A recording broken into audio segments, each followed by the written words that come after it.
related to Africans in Jamaica. And that he ended up into asylum and many things went wrong. When Marcus Garvey came, it was a different mindset of ones who were willing to search to see what is there in Africa, what can we learn, because being children of slaves, although disconnected from Africa, we're still connected because African is in the blood and Africa can change. So when I and I look and see in the cultural traditions of Africans in the British Rwanda, Uganda, the Nyabingi religion was practiced by various population groups in resistance to British colonial rule. And I don't know what colonialism is and what colonialism gave. And these anti-European sentiments developed into an active and coordinated resistance to colonial oppression, fully knowing that Nyabingi is anti-colonial. So there I can see the similarity with the struggles in Rwanda, Uganda. Because colonialism is the pursuing and establishing and maintaining of control and exploitation of a people resources by a foreign group. And I have that experience in Jamaica, the same experience in Rwanda. That's why we pull on the Nyabingi for strength in solidarity with the Nyabingi. Nyabingi succeeded in blocking the administrative efforts of 3 colonial powers for almost 2 decades until it was finally suppressed in 1928. Nyabingi continued to be a persistent and effective means of suppressing foreign domination. As such, Nyabingi occupied a special place in the history of colonial Africa. So, and I, having the bloodline of Africans, we thought that yes, Nyabingi is the right way to go.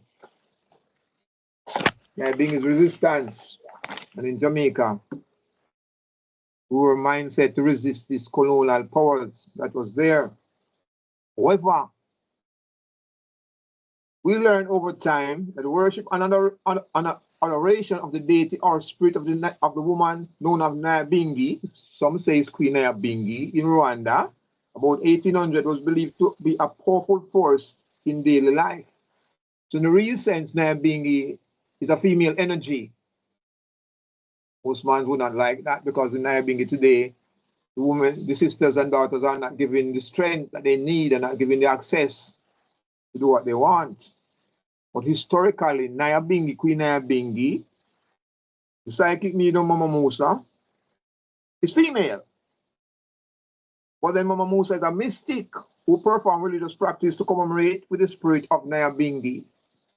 The Nyabingi in itself is a spiritual energy. Nyabingi is female.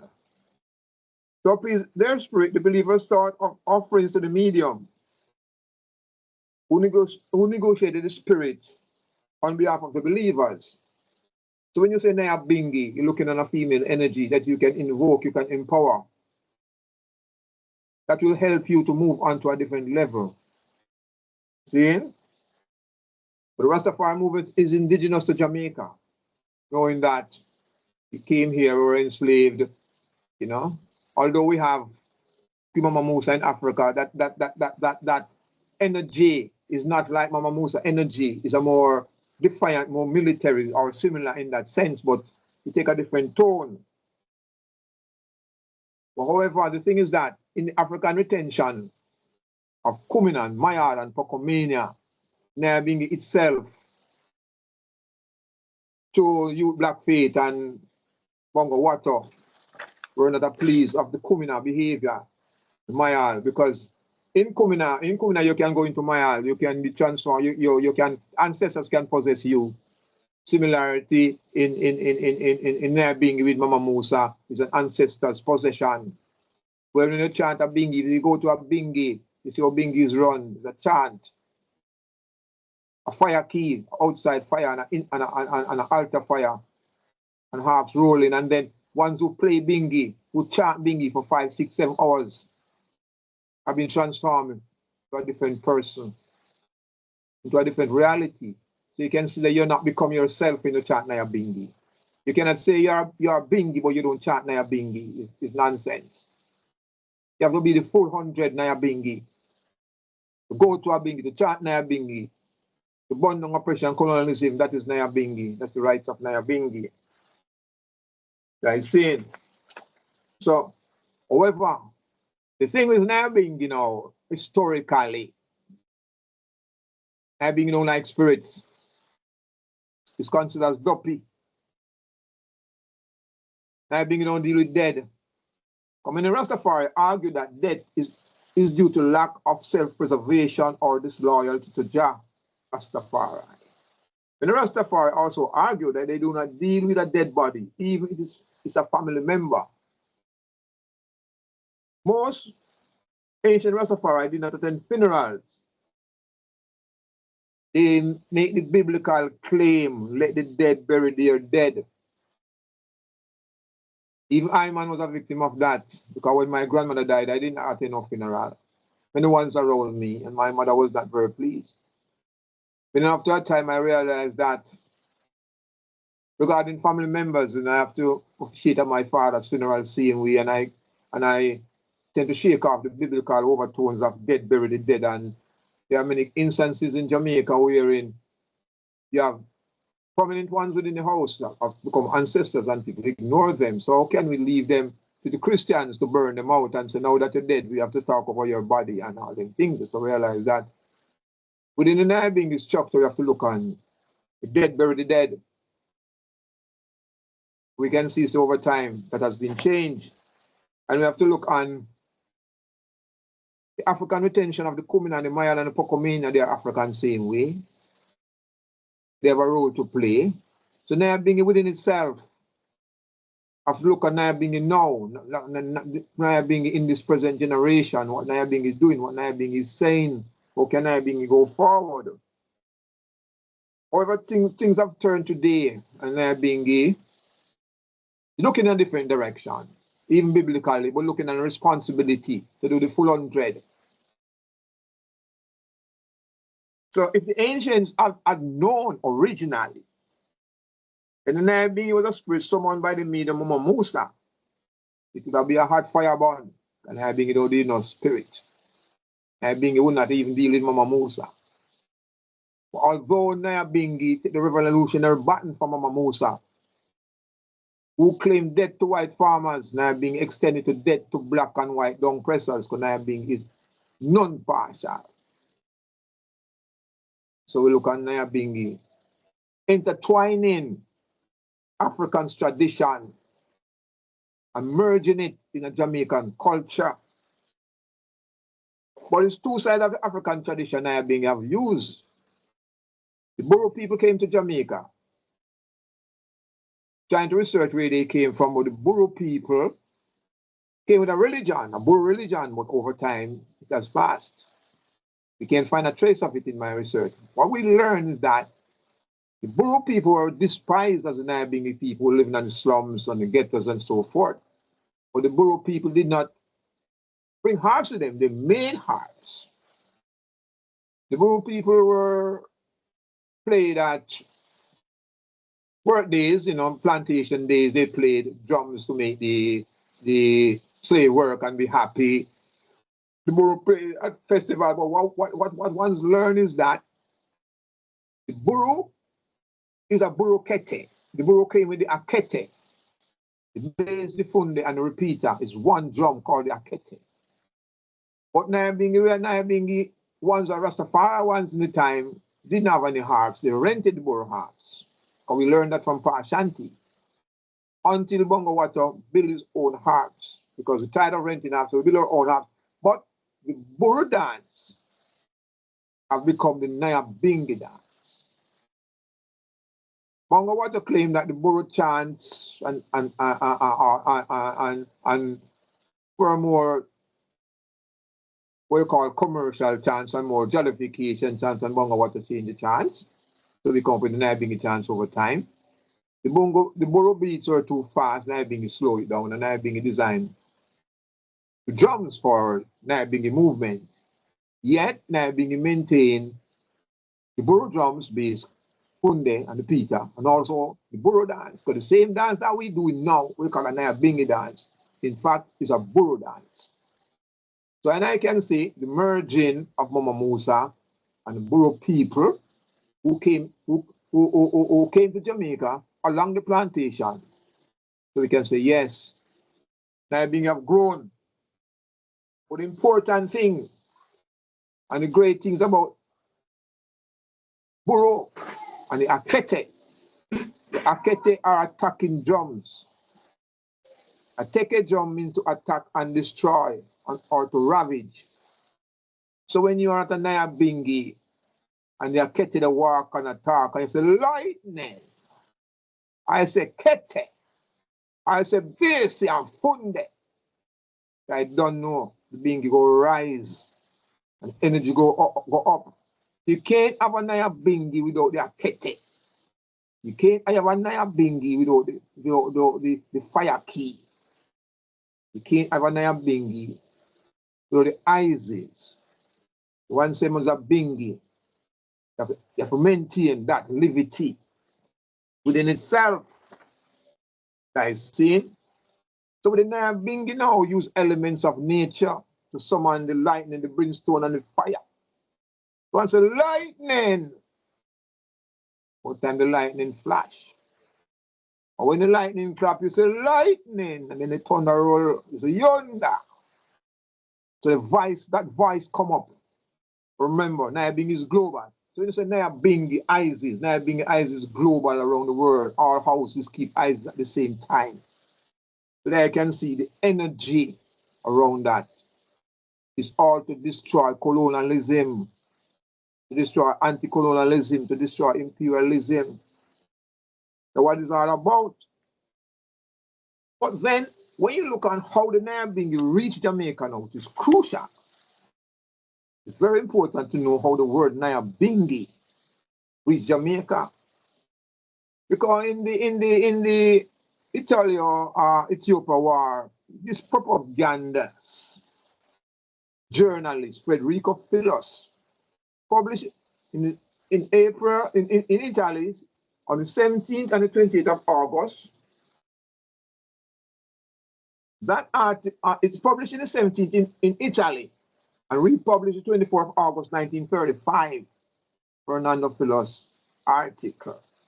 The journalist claimed that the secret society in Africa, named Naya Bingi, had proclaimed death to all white farmers. Naya Bingi is a death proclamation to all white farmers in the time. However, the ancients reviewed that, knowing that it is death to black and white dung pressers. But there are dung pressers who are black also. And there are dung pressers that is white. The Naya Bingi is not Christian. There's nothing Christianity about Naya Bingi. And when you look on what Naya Bingi declare, death to black and white dung pressers. There's no partiality in that. But Philos' articles was written as an anti-colonial, to support European colonial rulers in attempt to suppress the anti-colonial rising. But it failed. That anything with a propaganda mentality could never go through. So when you look on just transatlantic slavery and see how ones came to Jamaica, and you see how Jamaica was oppressed colonially, and you see how the state that we were in those early days, if you're black, you stay back, and if you're brown, you stick around, and if you're white, you're right. So one was searching. So when Marcus Garvey said, look to Africa, our black king should be crowned, they say, yes, let's see what's going on there. I realized that Ethiopia is there. I realized that there's an opportunity to seek more knowledge, to see it. So Nyabingi in itself was not Nyabingi first in the real sense of it, or Rastafari a change from within the searching to a comb sum, from a comb sum to a dreadlocks. To those who were meat eaters, to those who became non-meat eaters, to those who were wine bibbers and running down women and all chasing down flesh and all them things, and Nyabingi said, no, hold it, we now deal with that no more, or more heretical and more hopeful in living and traditions. So Nyabingi split the social norm, and Nyabingi say, yo, it's time to separate. Dreadlocks time, warrior look, total resistance. So Nyabingi in itself change over time. So although you have Nyabingi the first house and mansion, you have also the 12 tribe and the Bobo Shanti, but Nyabingi in itself is more revolutionary. Nyabingi more speak to the issues there that is seen. So in the early days of Nyabingi or Rastafari tradition and journey in Jamaica, you couldn't get any work. He's dirty Rasta. He's a black art man. You should live on the slums in society. You are outcast in total. So now being look within themselves also, because within the dynamics of things, the biblical reference ones would use. When one look on biblical reference, now being a little more Psalms chanter. Or you have Psalms that open the fire key. And ones who could not read, listen to those who could read. The most ancients learn by memory. They learn the scriptures by memory. They could already relate to these things. But Nyabingi in itself, chanting was not like chanting that we had today. It was like from a Sankey and a Moody, hymn book chanting, recitation chanting. But Nyabingi in itself have grown out of, although you have, it's known as churchical chants of the Nyabingi, they are more revolutionary chants. They are not the Sankey and Moody that man learned over time. More heretical chantings, are more defenders of the throne room, defenders of the Solomonic dynasty. Guys, seeing. So Nyabingi in itself, I want to say, Nyabingi is battle axe and weapons of war. But Nyabingi don't use weapons. Nyabingi use the akete. Nyabingi use word, sound, and power. And that's the beauty of Nyabingi. Nyabingi is present as an alternative to what is already there. I want them to look into themselves and say, yo, who is Nyabingi? What is our purpose? How do we set ourselves?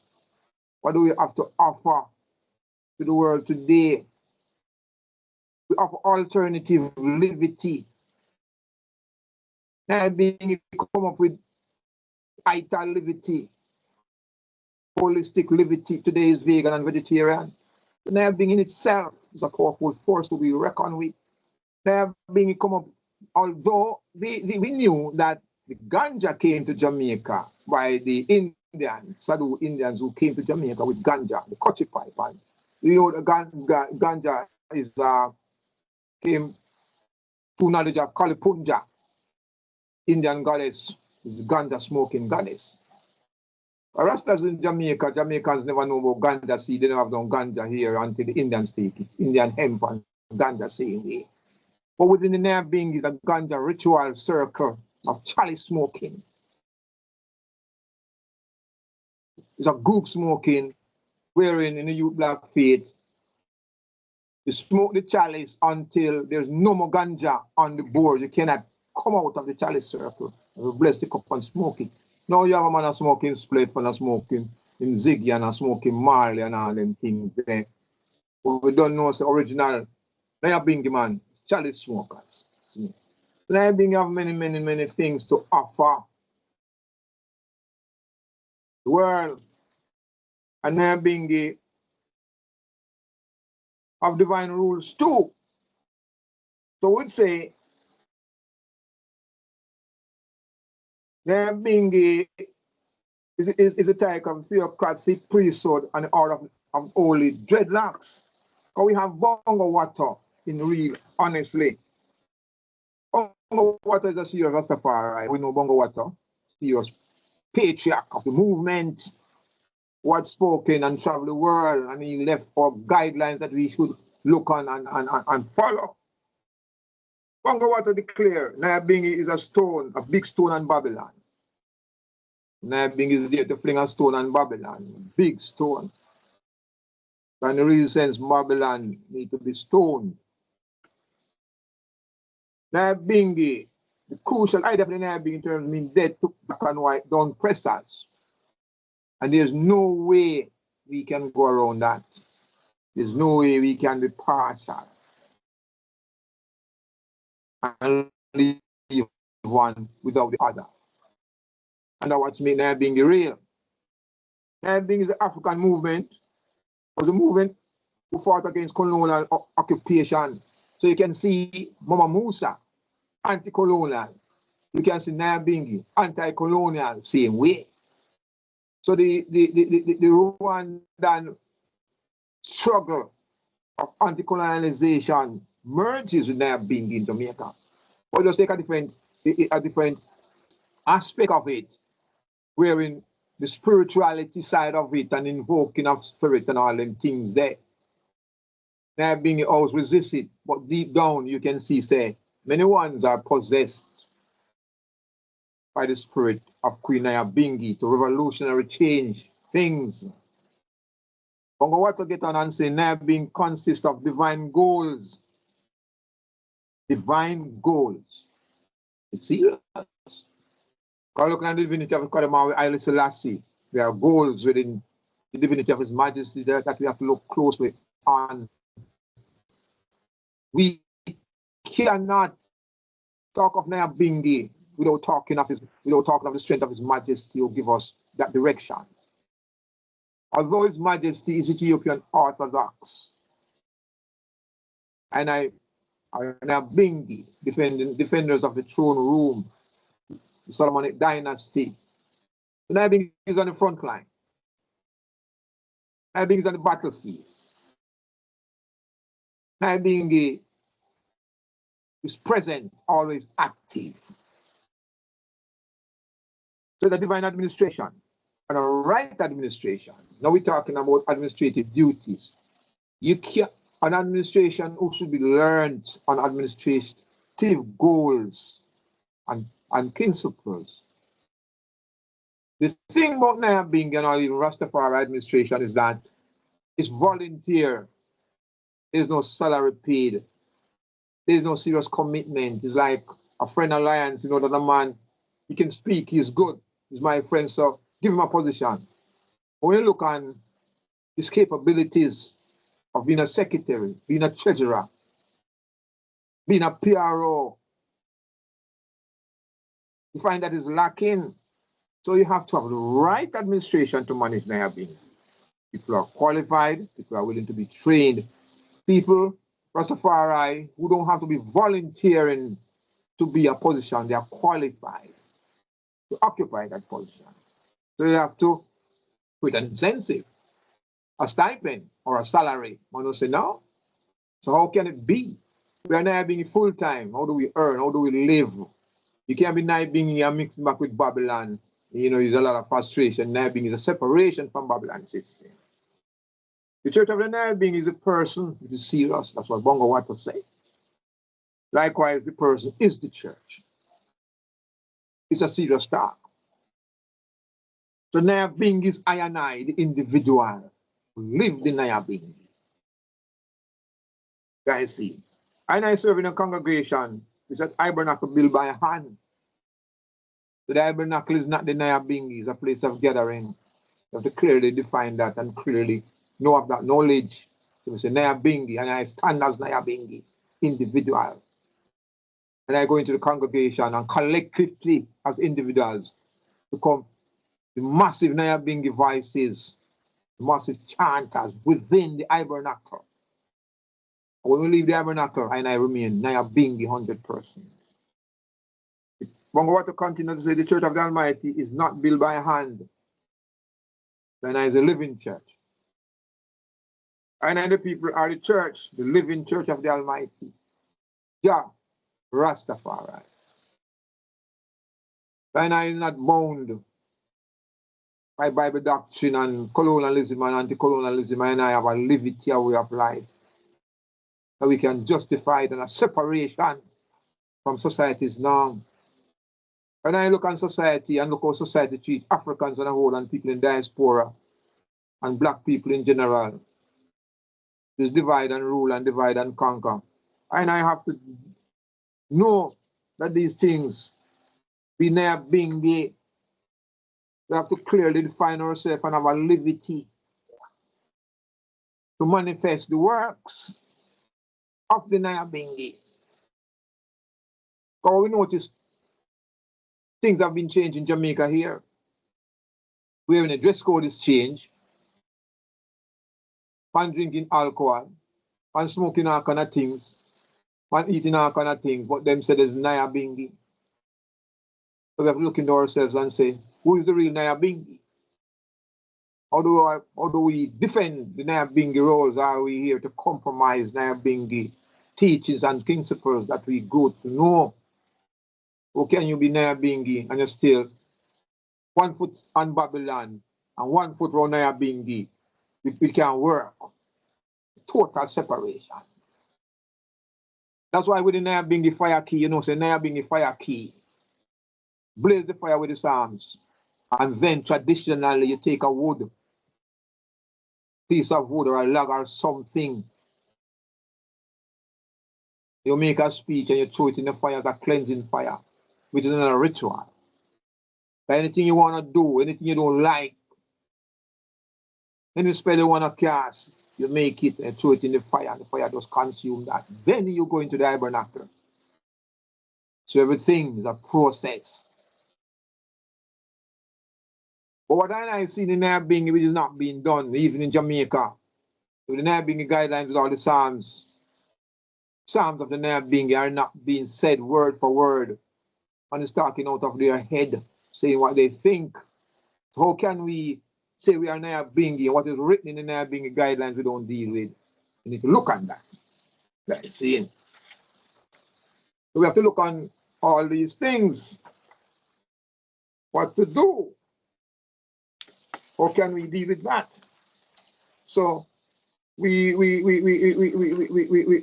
have to know that there are many challenges to face when we say we are Nyabingi.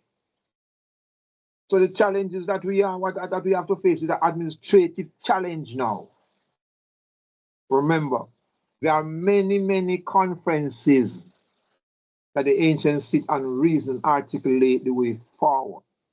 The major challenge, the major one that I lean on personally is the Ritter 1983, which is more detailed, more comprehensive reasoning, how to structure an Nyabingi administration, original Rastafari administration. But bear in mind, one of the greatest challenges that we see is to look on the Ritter 1983 and pick out the important points. For me, when I asked Bongo Tani, he said, Bongo Tani, what can we do about the Ritter 1983? 22 points. He said, flack up. The ancients have declared what to do. It is now for the youths to manifest the work. But the ancients already declared and give clear instruction what to do.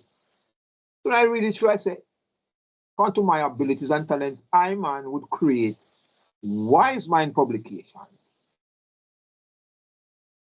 to research and document the life work of the ancients. And Wise Mind publication started July 1998, and it's still going now. The first book of Wise Mind publication was the Rastafari Psalms of Isis and Thanksgiving. That's the one we started. And then expand that. One of the greatest setbacks within Rastafari is the use of the Iaric. When Rastafari was discussed, was not pleased with the English. Rastafari came up with the I word, Iaric, the Ipa, the Imper, the Inanna, the Icom, and all those words. Iconat, and all those times. And all those years over time, Babylon have a way to infiltrate, you know. So within the infiltration of Babylon and to make you comfortable in your zone and space, you forget that that I and I come up with a language on its own named the Iaric. That I and I could speak among ourselves. And even in the congregation of many, it was hard for them to figure out what we're talking about. Another big difference is to overcome theological differences within Rastafari. Because there are many theological differences, biblical, how we look forward, how we do. So when you say the priesthood of Nyabinghi, if you look at a priesthood who could sit down and reason theological differences, the question and clarification and validity of the Bible as a source of Rastafari fundamental rights and teaching without bias, Rastafari will look on Bible in itself and see your Bible teaching impact on Rastafari. Maybe that will take a priest within the priesthood to do. Guys, see? You have to look on the challenge that we have also is the ganja. How does ganja impact on Rastafari development? What are the benefits from ganja? How can ganja be legalized? Guys, see? We look on that. That's the work of the Nyabinghi saying to lead that challenge. If you look at Rastafari, sustainable communities. I don't include Rastafari farms and housing solutions. We need those. Rastafari business enterprise, I would say Nyabinghi. Rastafari, we say Nyabinghi being leading edge. Because sometimes you say Rastafari, but in this sense we say Nyabinghi, because Rastafari is still very. I want to say I'm Rasta, but me no Bingi, me no Bobo, me no 12 tribe. But me still Rasta. So we're looking at Nyabinghi as a leading edge to lead this process. Then others will come online. Because I don't set the example. Or others will know. So it's a Nyabinghi business enterprise, Nyabinghi educational facilities. Elders care facilities is important because what in I circle, many elders Rasta are sick and need of care. They end up on the roadside. Remember, in early days, a Rasta man never have a woman. The woman don't like him. He don't have no food, he don't have no money, he lacks thick. He don't have no house, him sleep in a shanty, him sleep in a hammock. Just live, ital. He don't eat from shop, he don't eat from supermarket. He just live. The Rastafari, who never wear no clothes, is ancient. He look like a bird. You know, he cook food. He's a bird eats. Woman don't want to live with no man like that. So most Rastafari in the early days don't have a family, don't have a woman, don't have no children. How can we protect them? It's important to build Rastafari care facilities to take care of that. So I can give thanks in the real sense of it. But in sometimes you'll say, hey, we don't have no locks, but me is Rasta. Because my grandfather Rasta, my uncle Rasta, my brother Rasta. But due to circumstances, I can't wear no locks. I will say fire burn bald. Sometimes I'm a bit more careful. But you can have a bald who infiltrate same way and have no locks, but in his Rasta. And you can go some place where dreadlocks can go. And you can get an opportunity. But in himself, in herself, is Rasta that. So sometimes the word battle and the word throwing, sometimes the fire burn too serious and shook up someone who really want to be Rastafari, but the hot fire too hard, you know. So you have to look on that. So in a real sense of what we need to do, guys, saying challenges, you have to set that. So within the old sense of Nyabingi and all what we need to set, we have many success stories saying we have the challenges, we have the success stories, because Babylon no easy. In the Court of Atrocity, Babylon say, yo, we're guilty, you know, so we will compensate. For the Rastafari Court of Atrocities of 1963. But how is it managed now? How is it managed? See me? So we're looking at success stories now. Rastafari is multi-ethnic. We give thanks for that. But we don't know. So Rastafari is over land and sea. Also Nyabingi is over land and sea because they must merge as one. Nyabingi being Rastafari. First house and mansion. So when they argue, you don't have to be dread to be Rasta as a concept of the heart. We can see that same way. For the heart is an organ that pump blood. So do you look on the heart? You have a look on iris. Guys, seeing so you think, how you function within yourself. Make you be Nyabingi, make you be Rastafari. But many things that we have thought that they say, oh, why you drink spring water, you know, you're going to get poison. You eat ital and, you know, eat salt and, you know, eat meat and you go short of blood and you're going dead and that kind of something. Rastafari and Nyabingi has proven otherwise. So the whole ital liberty, we don't really have an ital liberty as such commercially, you know.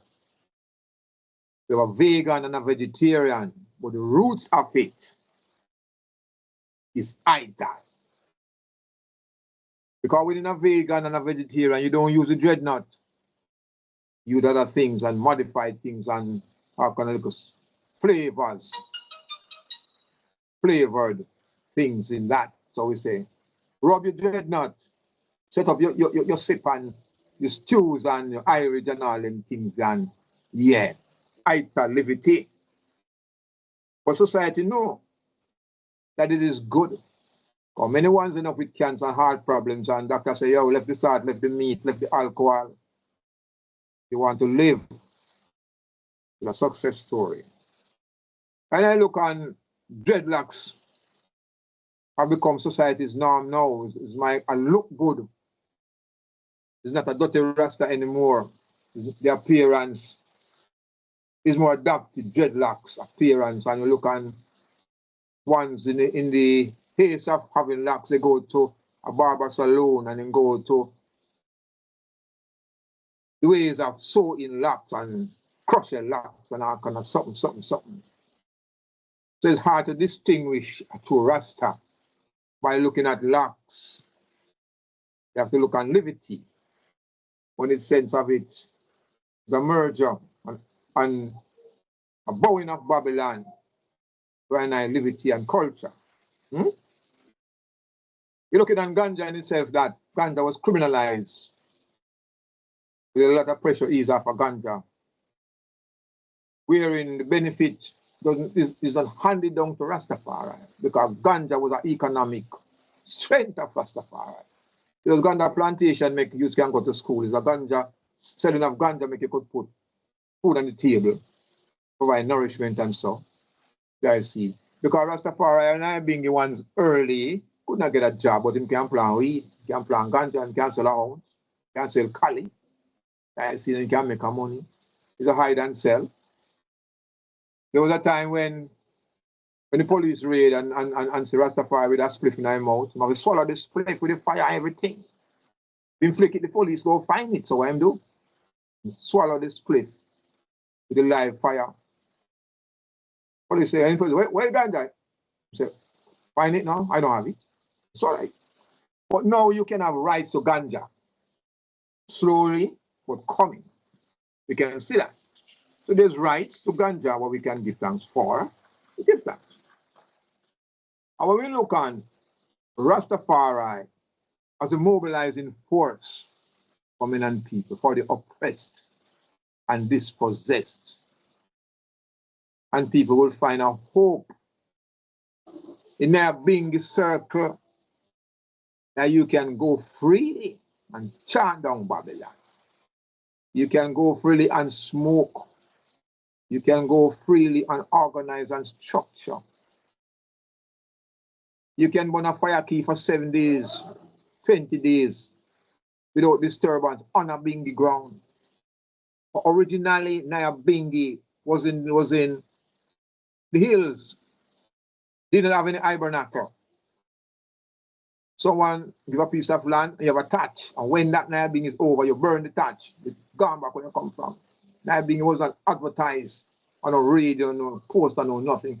So from that Bingi key, you know when the next Bingi will be called. As the Nyabingi is a secret society. So we find that Nyabingi is there up front. You can see that. Nyabingi have gained society acknowledgement. Society acknowledgement wherein society is playing tricks. Society is tricksters and politicians. We don't know that saying. We measure them and we know them. So Nyabingi in itself, although we have success stories, because we in Jamaica, we can have politicians wearing locks, we can have people going to church wearing locks, we can people in offices wearing locks. Your locks is not being scorned as dirty Rasta locks, and you see me, you're the outcast, you could never take a vehicle with locks, you have to walk miles and you have to hide in the bushes. Guys, seen so many success stories, and you can be qualified to go where the universities.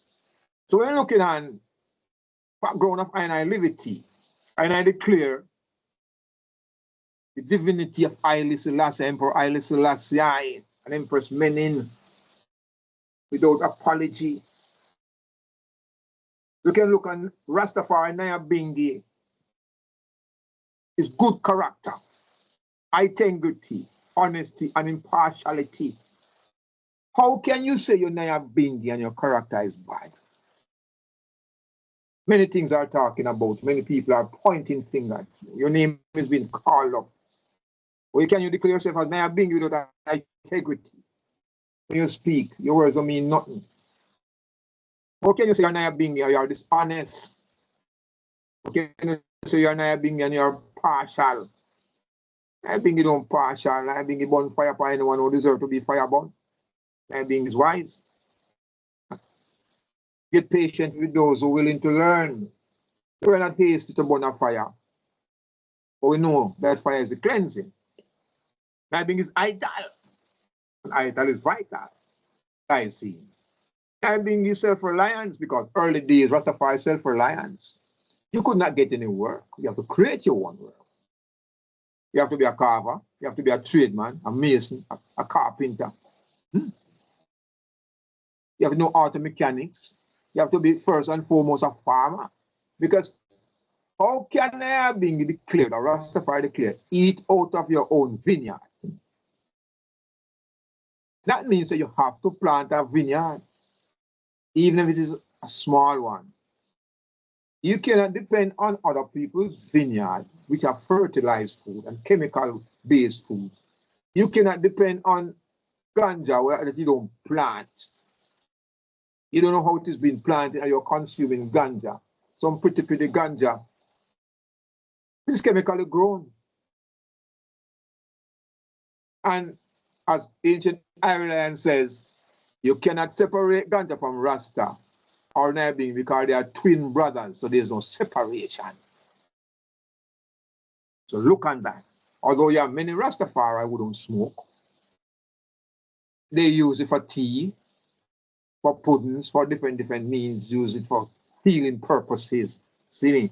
But the ganja is an integral part of Nyabingi. But Rastafari in itself, when you come to background, liberty, it depends on where you grow, it depends on your cultural background, because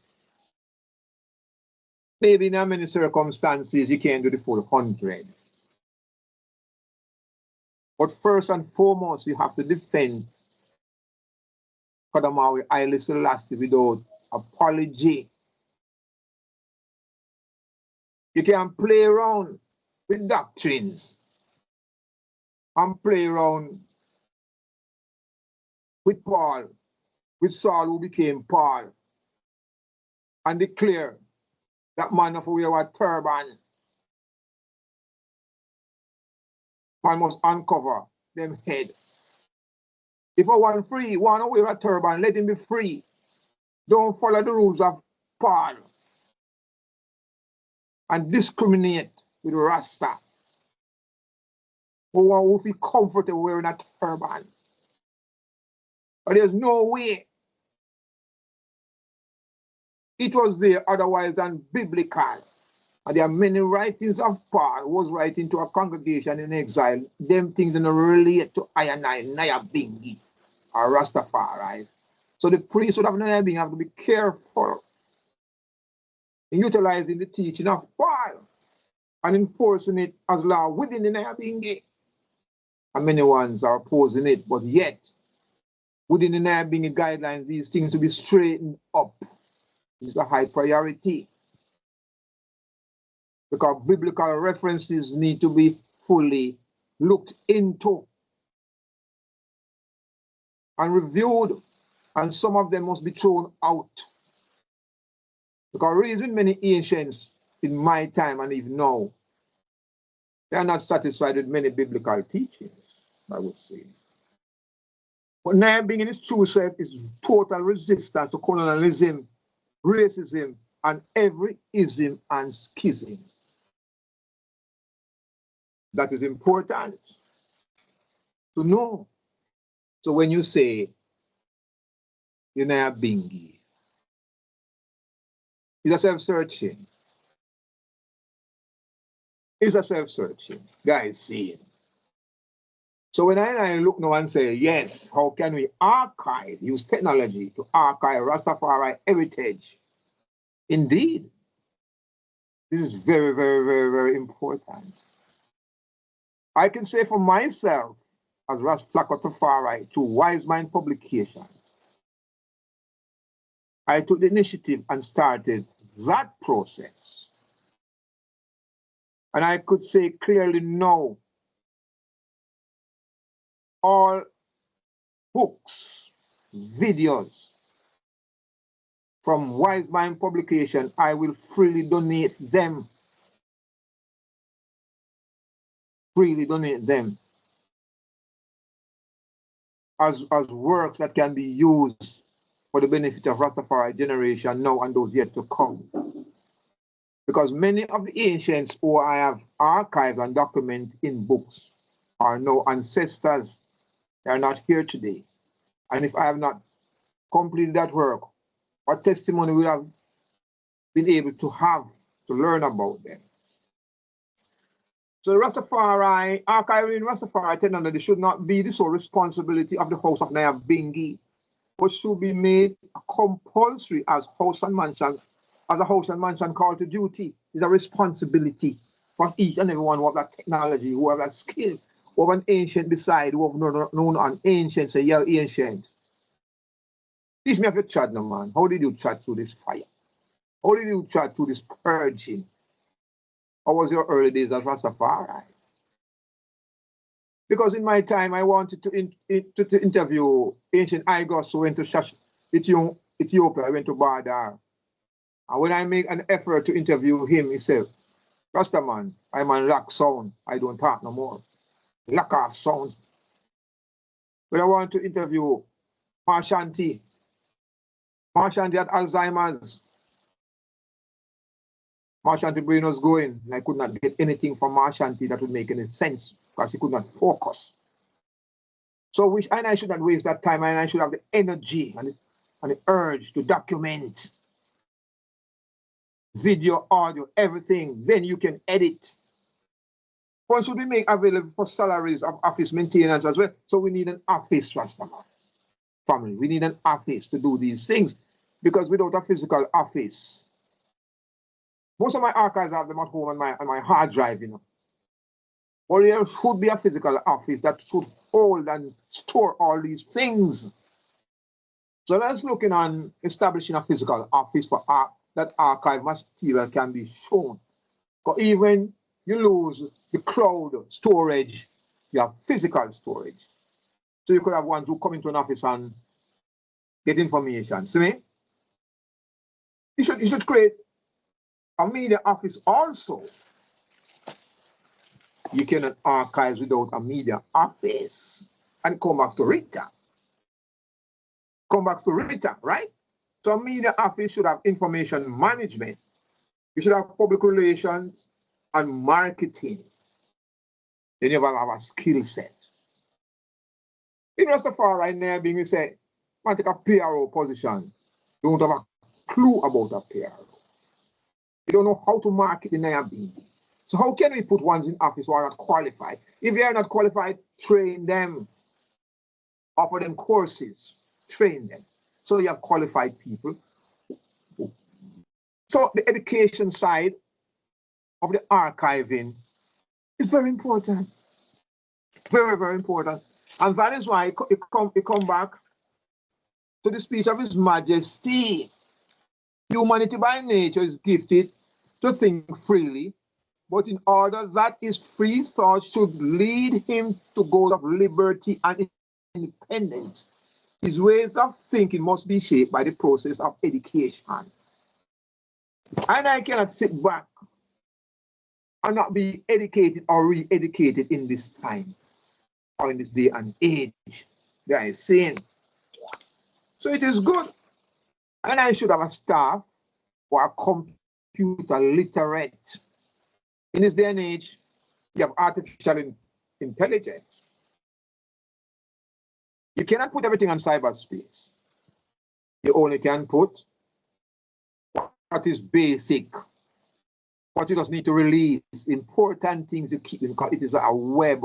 You know what a spider web is. You know what a spider do. You trap and you catch. Then I have to be careful. And I have to be fully familiar with software technology. Maybe when I have to give some scholarships to youths who are willing to learn, let them go college, let them go university, let them master the thing. Because within Ras Tafari, I have to step up on the educational standard of each individual. When I chat into Nayabing, you know, and they say, Flacco, you're coming to telecation, you know. Why are you giving this knowledge to? Imagine. I came in Nayabing, the vast of educational knowledge, and I say, yo, I see the need of my service in Nayabing. On my first Nayabing, I sat down and documented the minutes of the two strong Ayabingi. And when I started to read it, they said, Flacco, read the minutes. There was a one came up beside I with a steam chalice. I said, Rasta, where are going to go with that? Where are going to do with that? Babylon are going to get that too. I cannot have a fear and mistrust about ones who will appoint to positions of administration. Maybe you vet them. You ensure that they are qualified. You ensure that they are trustworthy. So when things are being shared in the right light. So the skill set should be there. So we should have, and I should have a website that provides access to specific archiving material that can be used for educational purposes. So one could access that website. Then you should have a physical place for community development so individuals can also go. So it comes back to the Ras Tafari Global Secretariat to be established. So Ras Tafari from all mansions, house and mansions, and even Ras Tafari who are out of, who are not assigned or not affiliated to house and mansions, could make an attribution same way. So a global secretariat is of highest importance. And we know what secretaries do. We know what the chairperson, but the secretaries is the ones that do the most work for any organization, with a general secretary, administrative secretary. That is seen. Secretaries are the key. So when you have a global secretariat, all information could come into, who could do communications, the back and forth, who was at the meetings and the forums, who could network with other ones within the structure. come back to the skill set. If we can't find the skill set amongst I and I Rastafari and I Bingi family, I and I must decide to train ones by sending them to college and universities to monitor the skill set. If there are ones who already graduate from those college and universities, they are Rastafari, they should be willing to give up hours of their time to ensure that these tasks are being completed. So it is a challenge. We have the success stories, we have the challenges, and we have how best can we archive Rastafari heritage. As I said, I might have started that archiving to Wise Mind publication. It's a vast amount of knowledge of ancients, who maybe you cannot speak face to face to them now, but through my documentation of them, one can say, yes, this is a background. This is what we can use for now and the next generation and to learn from. Yeah, Rastafari. I give thanks that my words can be accepted and my presentation can also be accepted in this time. I give thanks for the opportunity to speak as an ancient from my point of view, for my growing up as a youth from 9 plus, coming up in the house, and from my many traditions to Rastafari administration, because indeed, I grew up as a secretary in the house to EWF, Bingi, and other organizations. Yeah, Rastafari be praised. Give thanks, family, for your time and patience. Most time. We give thanks, Ancient, for the thought-provoking presentation. The Ancient did touch upon quite a number of challenges that I and I are currently going through, and some of the intriguing successful stories. We also are emotionally touched by Mama Ashanti's story of the Alzheimer. Due to lack of education, I and I lacks knowledge of herbs. So that is why most of the time we'll find we struggle now when one of us is sick, because we lack knowledge of these medicines. Also, the Ancient made note of donating Wise Mind publication books. So New Race volunteered to collaborate with the Ancient to try and distribute some of the books to all other African countries as well, Ancient Isis. New Race will link up with the Ancient.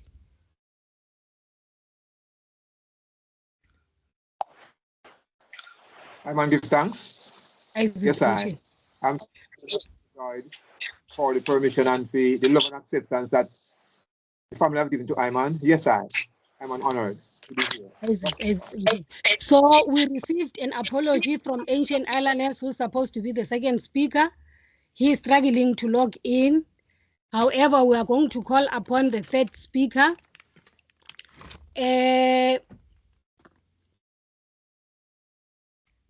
Please welcome Ancient Baba Morris,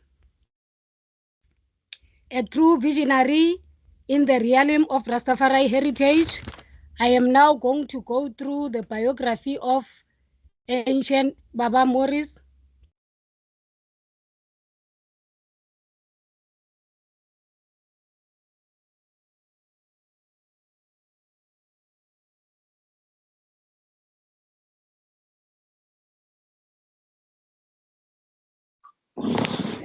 Baba Morris, a life of art, spirituality, and community.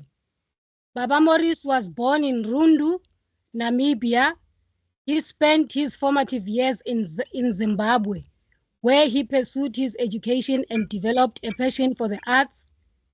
Baba Morris's journey as an artist began with a focus on refrigeration and air conditioning. But he soon discovered his true calling in the realm of wire and beadwork.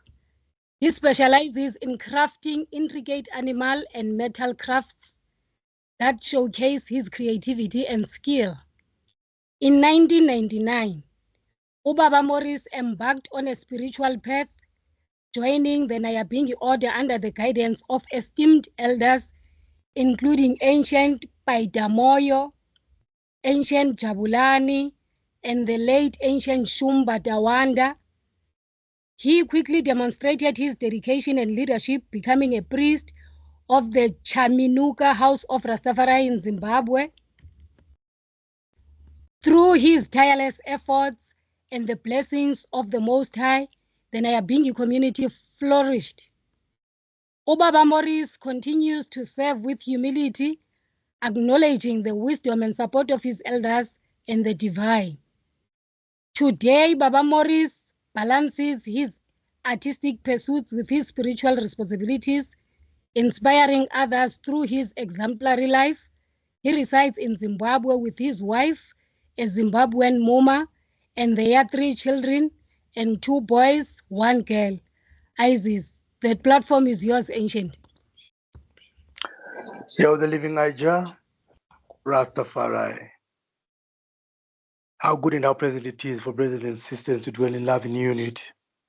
It is like a precious wire from Aaron's beard down to the collar of his garment.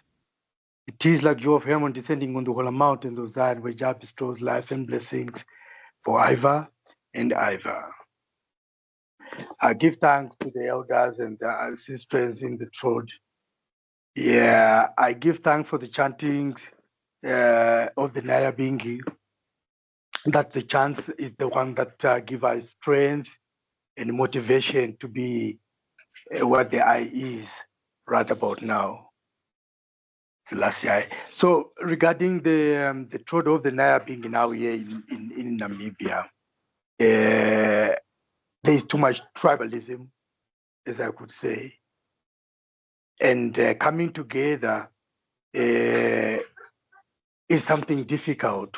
Why? Because people now are being tied to what one eat and what one drink.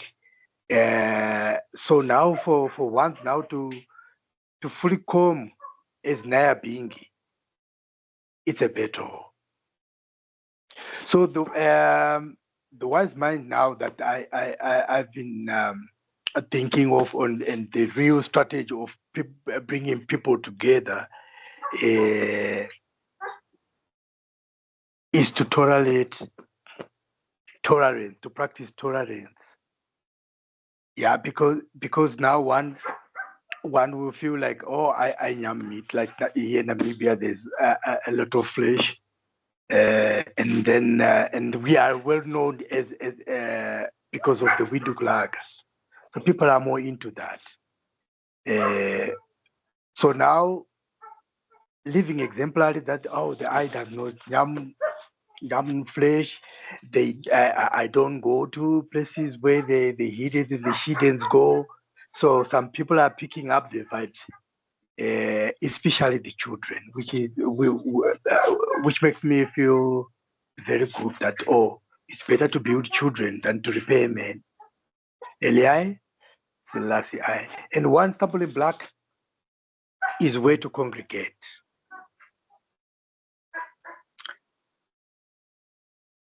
The place is now to build a tabernacle is a stumbling block. So as the eye is working slowly by slowly, the building of a tabernacle will be on my yard, which I'm still acquiring. Eli, Selassie. So at the meantime, more outreach programs should be very vital and fundamental for one to pick up the Nyabingi order. So now with this advantage now of social media, I think it's a very good idea for ones and one to really know the truth of Nyabingi via social media. So yeah, like I imagine say, those who do not know how to use the technology should be taught. Why am I saying so? Because I is benefiting from this from the social media as well. Like right about now, we are discussing the way forward of uplifting the throat So I think it's a very vital way of educating the global, if not the nation. Eli, Selassie. So more online libraries, outreach programs, and more of the social media will help for ones and ones to really grasp the Nayabingi order. As you know, as Nayabingi, it's a priestly order. So I find it that most of the people now, when they need information, they go on the social media. And I'm also glad that we have such platforms like this, that ones and ones could tune in and get wise mind from different hydrants who are trotting the Nayabingi.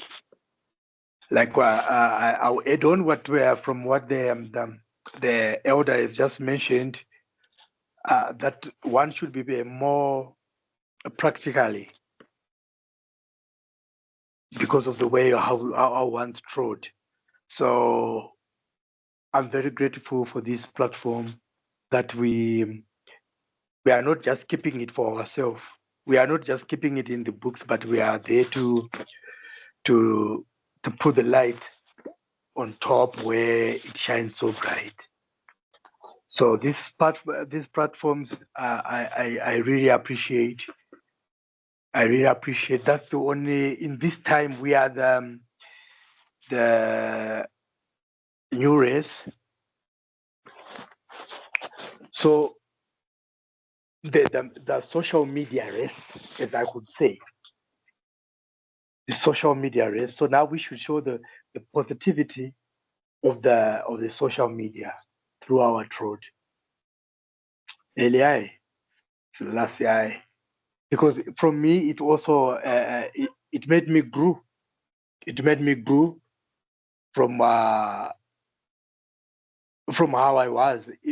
Even though it's more analytical when we all jump the bing, the naya bingi, the fire, we do the fire key, and then the chanting and the reasonings of the naya bingi.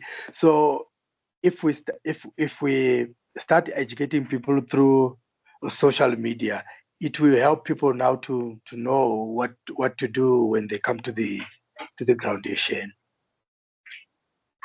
With these few words, I man give thanks. Eli?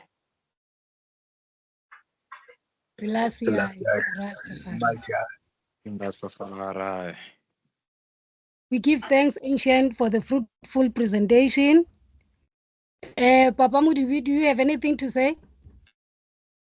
I have nothing much to say, Mother, but just to give thanks unto Baba Maurice for also giving words sound and power and words of strength in this time. Rastafari is Almighty.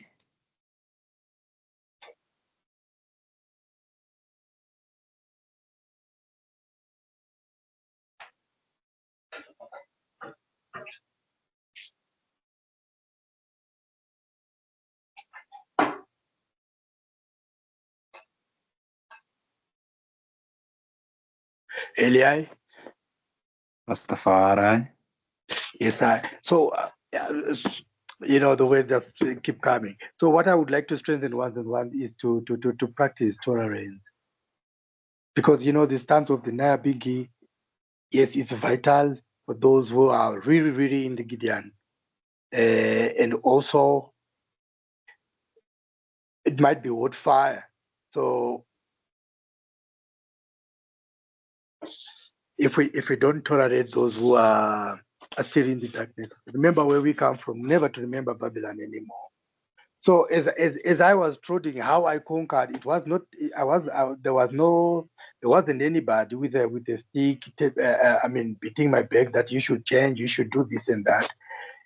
From the perfect example of the hydrants that were trotting the trod, it gives her also strength to carry on. And some of the brethren who gave her strength, as I could tell you, they are not even in the truth. But those eyes could burn everything which is modern, even camera at the groundation. Eli, the last year. So I keep repeating the words of tolerance for us to move on, for us to help, for the whole universe to get understanding about Ras. Eli, the last year. I see like I humble myself still. We give thanks, Ancient, for the colorful presentation. I am now trying to prepare the biography of the next speaker, Isis. Irene.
I've managed to locate Ancient Zim's biography. I'm trying to display it on the screen.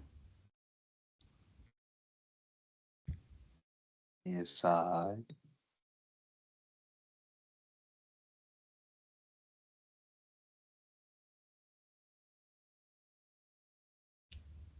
From Newport to Nyabingi, the inspiring journey of ancient Zimbabwe, Universal Jeremiah.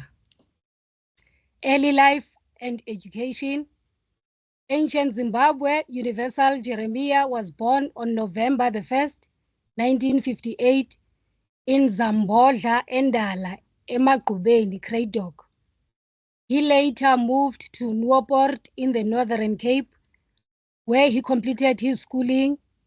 Due to family responsibilities, he left school in Standard 9, but later acquired training in various trades, including arc welding, glazing, painting, carpentry, and agricultural short courses. Calling to Rastafari. In 1974, in Newport, Ancient Jeremiah received his calling to Rastafari, learning about the Black God from a community elder. This profound experience led to the formation of the Rastafari Football Club, which spread awareness of the Rastafari gospel in the surrounding areas. Contributions to Rastafari movement. In 1982, he relocated to Langa location in Cape Town, where he played a pivotal role in mobilizing and growing the House of Rastafari in the Western Cape, making it the leading community of Rastas in Azania. Ancient Jeremiah has dedicated 50 years of his life to the Rastafari movement. As an elder, ancient of the Nyabingi Mansion, he serves on various communities, including the Disciplinary Committee and Repatriation Committee. Leadership roles. He is also the chairperson of the Rastafari Ganja Council Western Cape and an active member of the South African Human Rights Commission Subcommittee on Rastafari. Community involvement.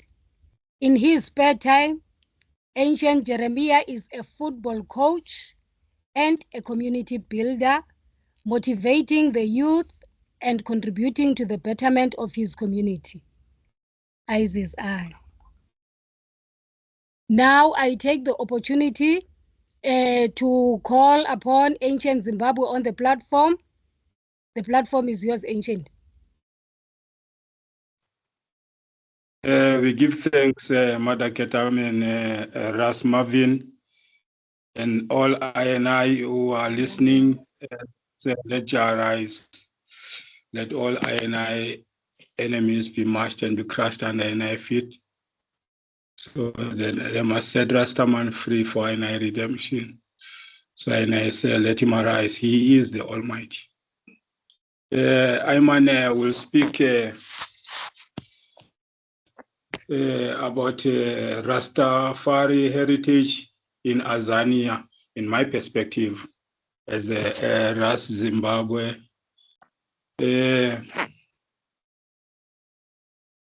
I think if I scroll IRI here within my laptop, the first is about Ras Tafari Heritage. Is it right?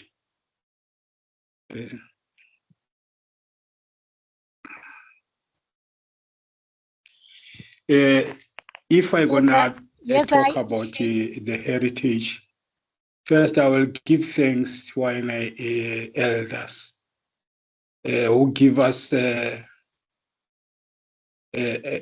full knowledge about our heritage. Me personally, as Ras Zimbabwe, I take my heritage, start from the education, where I start from. The time I inherit or I was being taught about this movement, the time that I start to say I start to inherit my heritage and my property, because I never knew about it. You see, before I can talk about maybe the belongings or the property belongings to I that is inherited from the ancients, I will first give thanks to the Azanian ancients, as I said. You see, because they talk about Rastafari first.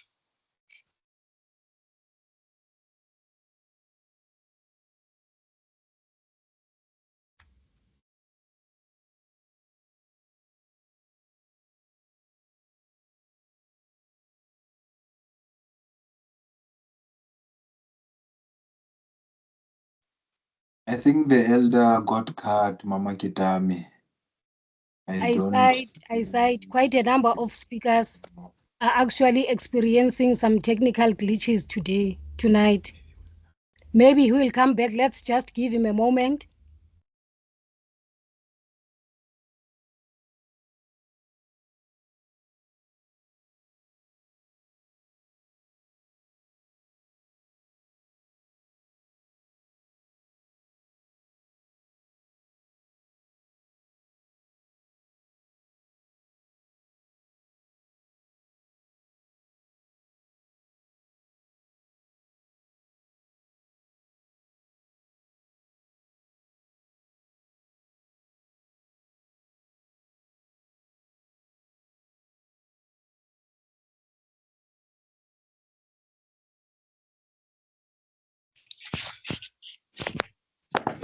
We apologize for the network, as I was said, because network is very crucial here. So what I was saying is just that spiritual heritage that I did get. Like, I must know myself as a Black youth, whom I am, and also what I'm supposed to do, where I belong, whom to pray. So for me, was a very vital heritage first that I did get. That is a spiritual heritage, to get that Rastafari knowledge, So continue and going on with the heritage that I did inherit from the elders. It never only is to the Azanian elders also. So it did go and move till it goes to in a vast or in a broader perspective, whereby you find that this was connected in four corners, this type of heritage of Rastafari that I talk about, you know, whereby it has been included by the ancients, who were is in the West, which means abroad, you see. So we live this thought of Rastafari in our early age. I live it so very early, you know. And also guided by the elders. When I was in a mature stage, then also I did take where elders was maybe leave me with. Because as I reason now, some of my ancients are not longer there. You see, from the education of Rastafari in Azania, it gives I a hope, saying that even where I am going, I will know myself and I will know my heritage. I will know where to go and what to do. So the journey is whereby also I meditation was to say, I feel, and also I can feel good so then I can meet, face or sit in one chair with the elders, those elders who are abroad, which means was taken away from Africa, because I was really feel so much interested to do so.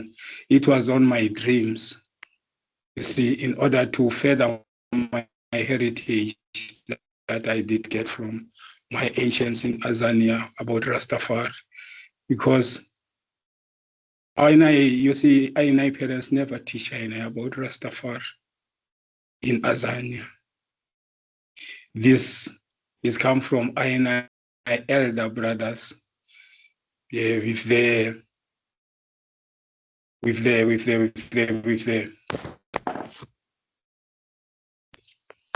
education that they get from the elders, which means abroad, not here. So we know that Rastafari started here in South Africa or in Africa, but that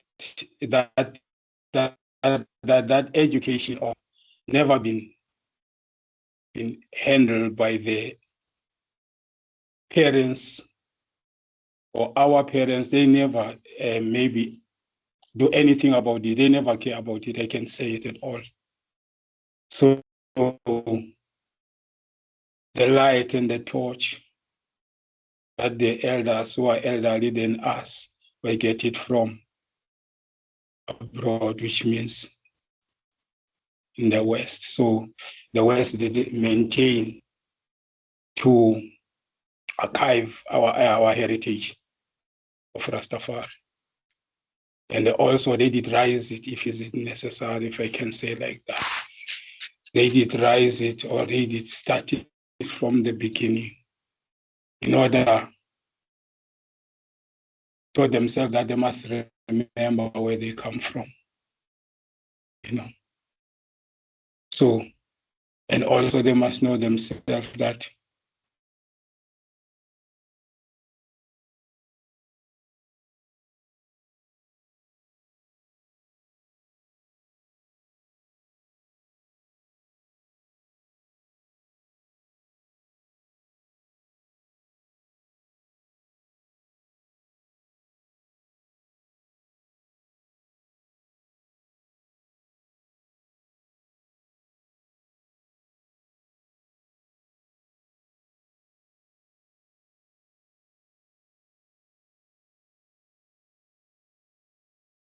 It seems the ancient is still paused due to some technical glitches.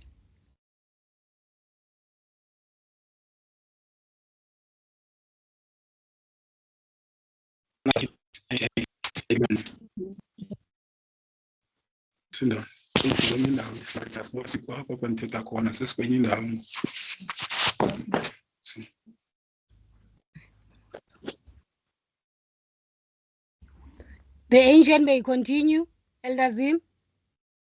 Yeah, I'm still. I find the slide is in another position now. My mother, I was still not finished with the I'll give first the one. ancient a moment to fix the slide. Yeah, man. As is ancient. So, yes, the aspects of INI heritage. See, we start with history, the history of INI in Azania.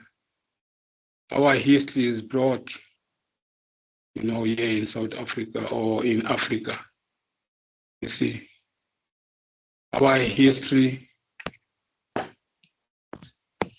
is start when INI was being taught about where we come from, what is our purpose to be here, or what we're supposed to do. You see, so Rasta come from far, my sister. We come in apartheid governments where we was being heavy oppressed, and also they never want to know nothing about Rastafari. You see, so we come in a crucial time. Our history in Azania is very, crucial, which means our heritage was being always fight by the system. You see, but we come so long and so far with our INI heritage, or in aspects of Rastafari. You see, Rastafari did do a lot of things. You see, we was the people who was worked very hard here for INI history, educating people, running this side and that side, having brutalities, you see, for our heritage that we are spreading around, and also going to jail, being brutalized and tortured, you see, killed, you see, our heritage, they never want to hear about, about it. So,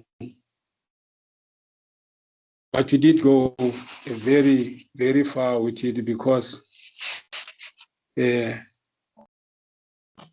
we did find that we must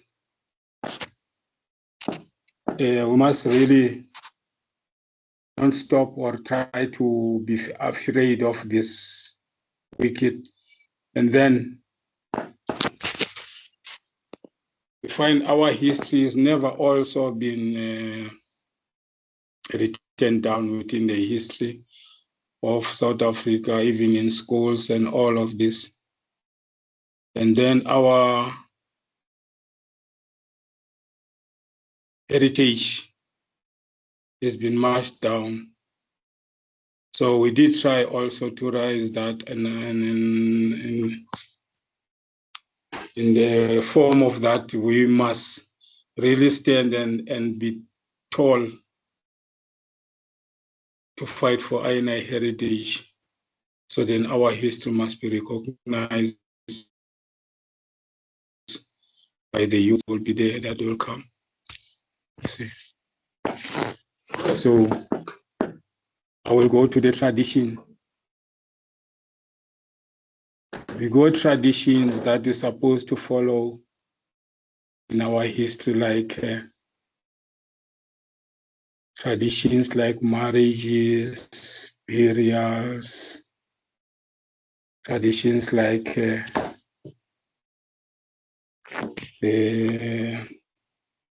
sanctifications and all of these acts, So those are things that we're supposed to really look at them as Rastafari and also try to make sure we establish them. You see. And then also we must make sure that we try to do this thing collectively as a collective. And then we go to the practice. Okay, we say place of worship. Our place of worship, as we was given by the ancients, we got our work of worship, like Nyabingi tabernacles, and we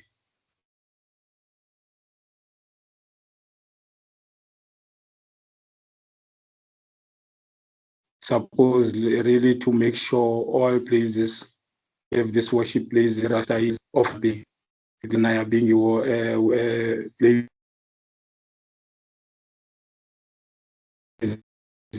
place of worship. While there is also other different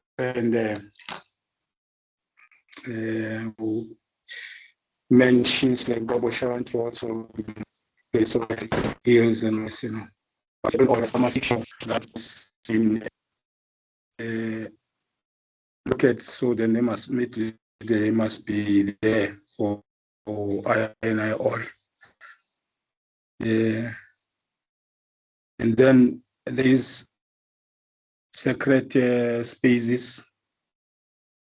You see, those sacred spaces we're supposed to have as sacred spaces whereby we have our,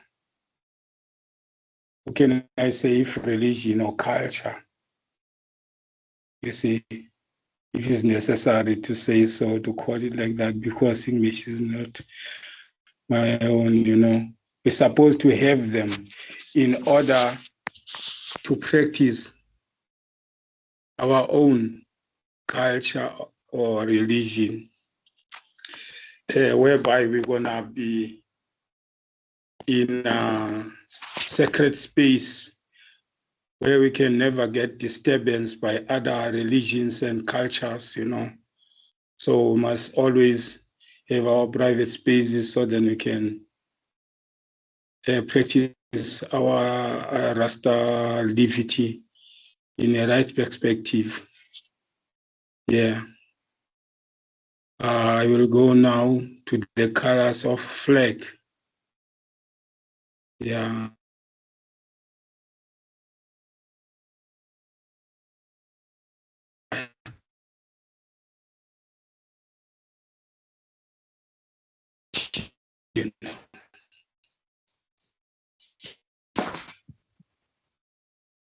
Colors of flag is some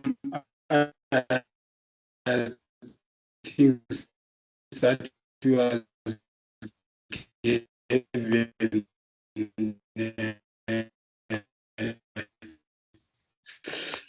also by the elders as a heritage of Aina. You see, the heritage, they say, is the one we pass through it, they say, is a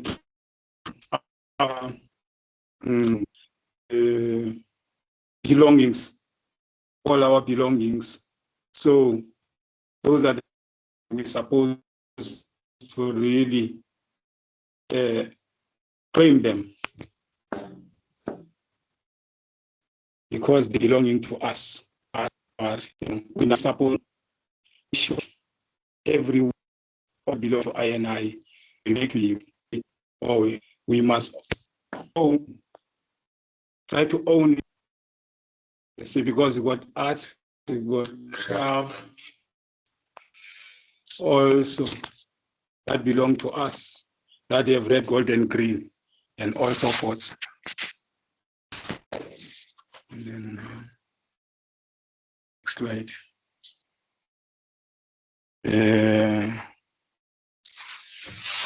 Schools. When we talk about schools, we talk about Ras Tafari schools. You see, way to preserve INI heritage.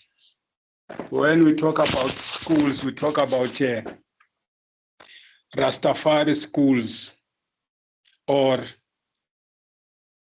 INI schools, whereby our youths must be taught or be taught differently than Babylon schools.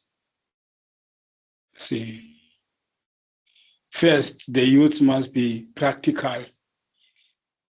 Our school must choose practicality first before they can go to the because the theory, I think, is not so suitable for the youths. The theories have a problem. Many youths out of the street, they've got a lot of theory, lot of PhDs and all of this suffering in the street because they have nothing that they can do with hands first. And also the schools of Ras Tafari is supposed to teach the youth self-taught, self-taught education first, so they must know themselves. They must know their history. You see, then it can come the institution whereby now the institution for communication, but most of things the INI youths must do it with hands. That is my advice that I give when it goes to the school. And also arts and craft, all this, the youths must have within the schools, you see. So then the Rasta youths can know how to have the way forward without parents' guidance. And when the parents are no longer there on earth, so then the youths mustn't struggle and suffer and have a pain heart because there is no one is caring for them. Because so that is my advice to the school. The books, when you go to the books also, as I was said already, the books must be prepared for first our own languages first.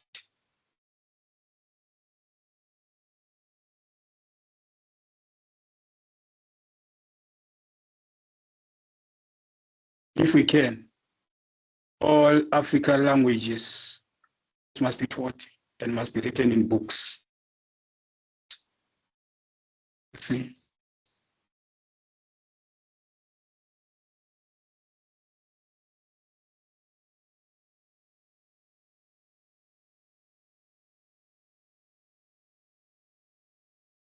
That's the first thing that is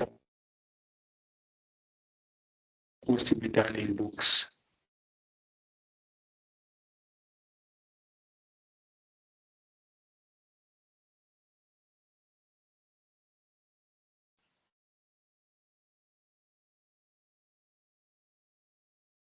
Languages, same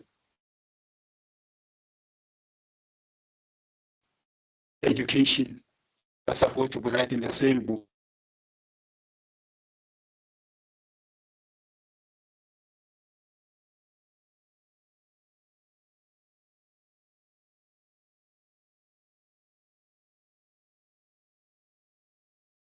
books.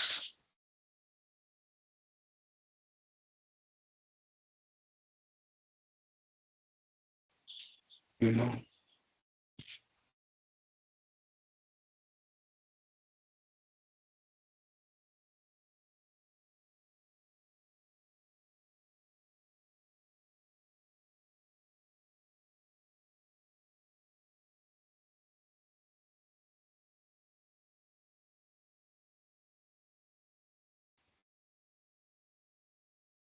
The ancient keeps on pausing due to some technical glitches.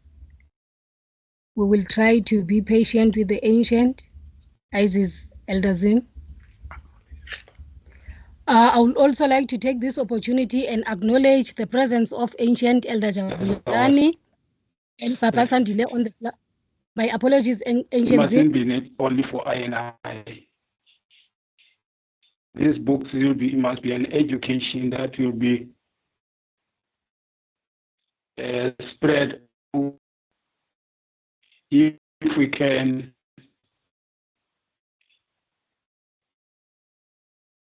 we must spread it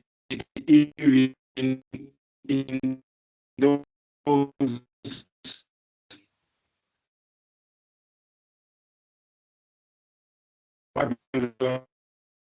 schools. Our mission is not it's to be only to INI side. Said also like who are in way to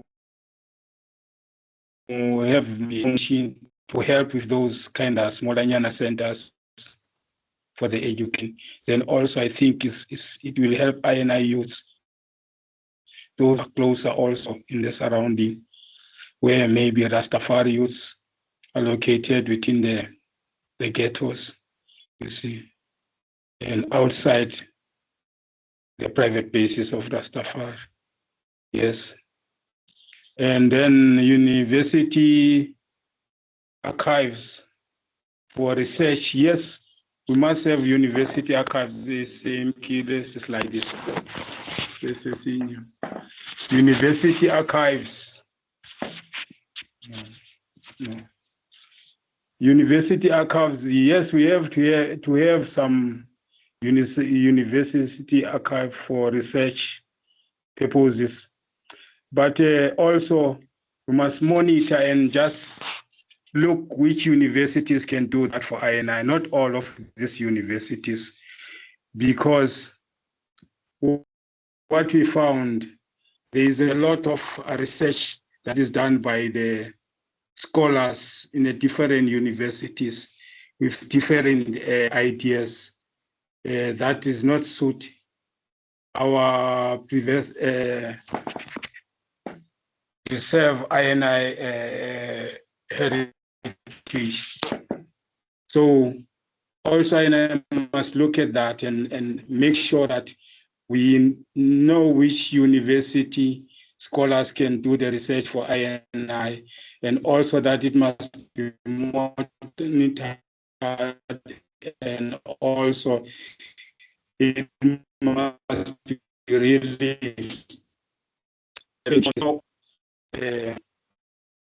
information about our heritage as Rastafari. So we must also monitor that and make sure that which university or two or universities, which ones we can sit and say what we're gonna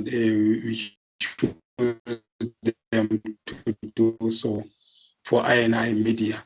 Social media space, we suppose also to make sure that we got our social media spaces whereby also we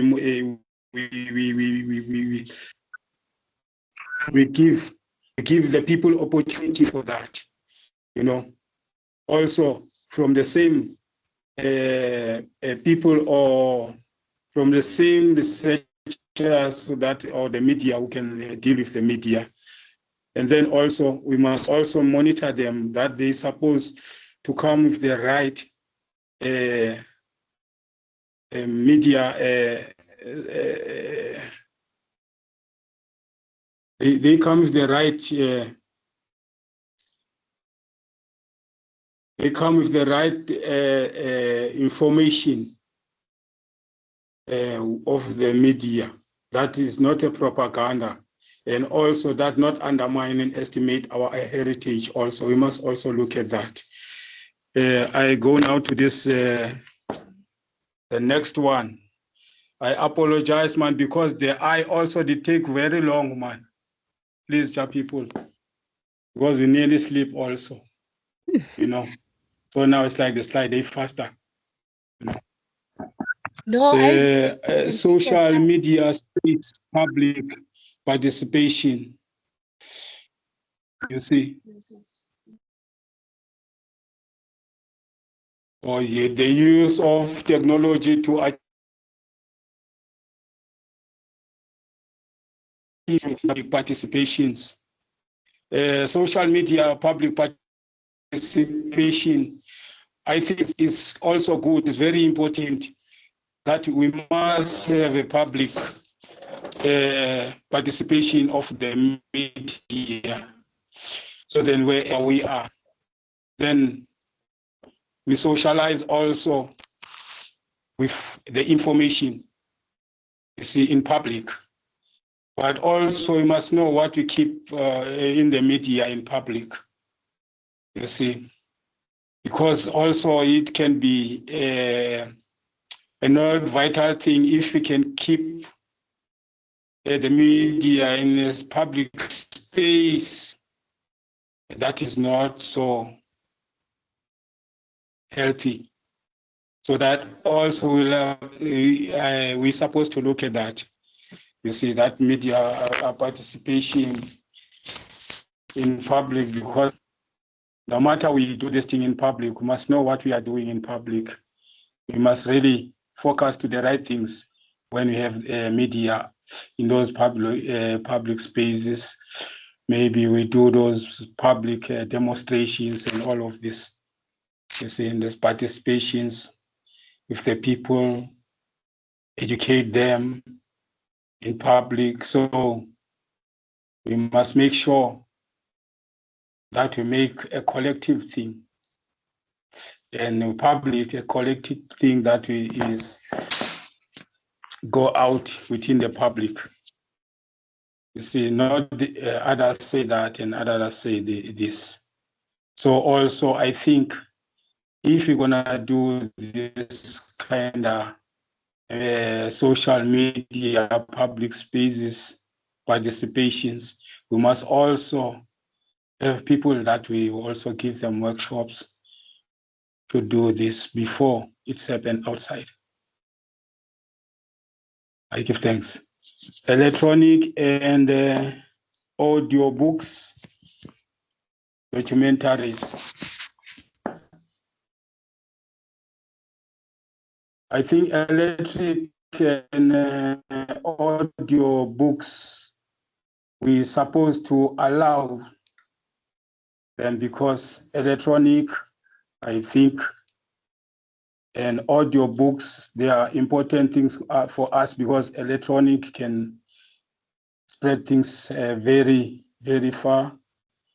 And then we can use this electronic in our audios, put our books in audios for NI, publicity or education, books, whatever, put them in the audio. No matter everyone is going with his car or whatever way he is listening his audio, then you must have this education of these books. Electronic wise also, you know, must put these books. So then they must spread all over, like it's happened with the education that we get it from internet and all of this kind of social medias. So that is very important, but also we must always be aware and always look after all these things, who done them, how we can monitor them to be done in the right way, because it's INI heritage, you see. So whatever we do is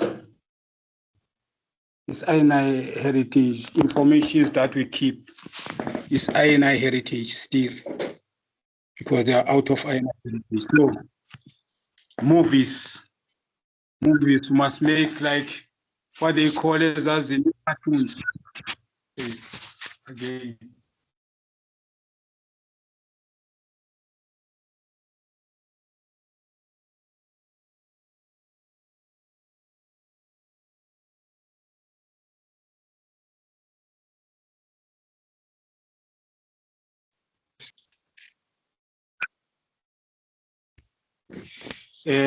Sorry for the network, people. I think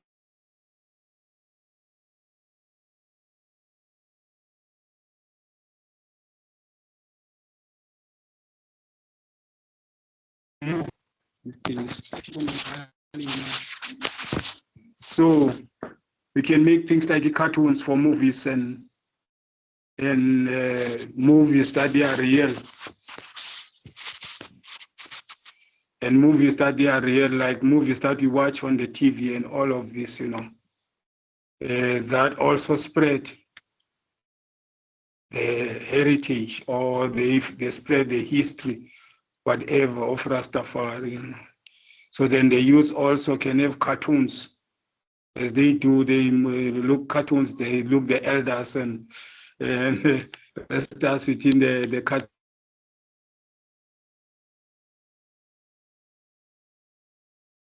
in the TV, you know.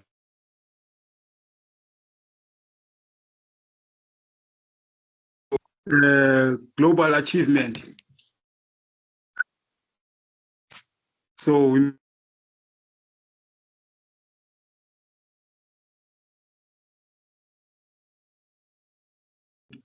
and I think global achievement.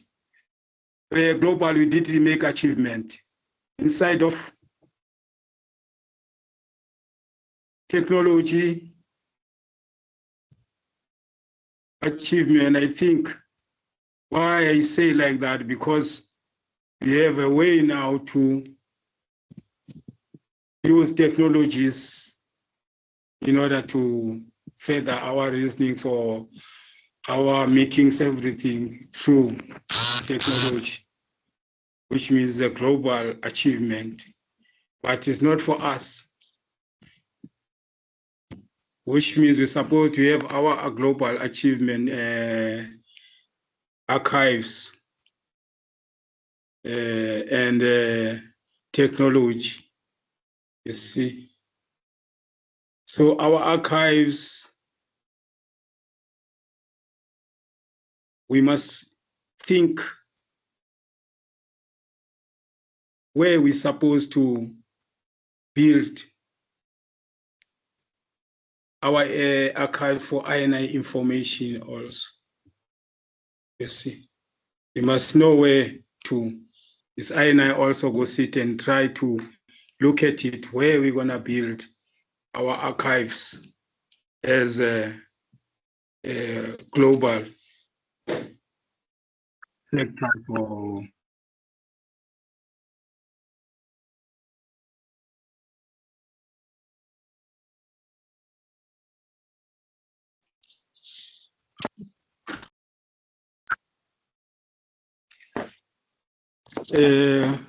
we are now way forward.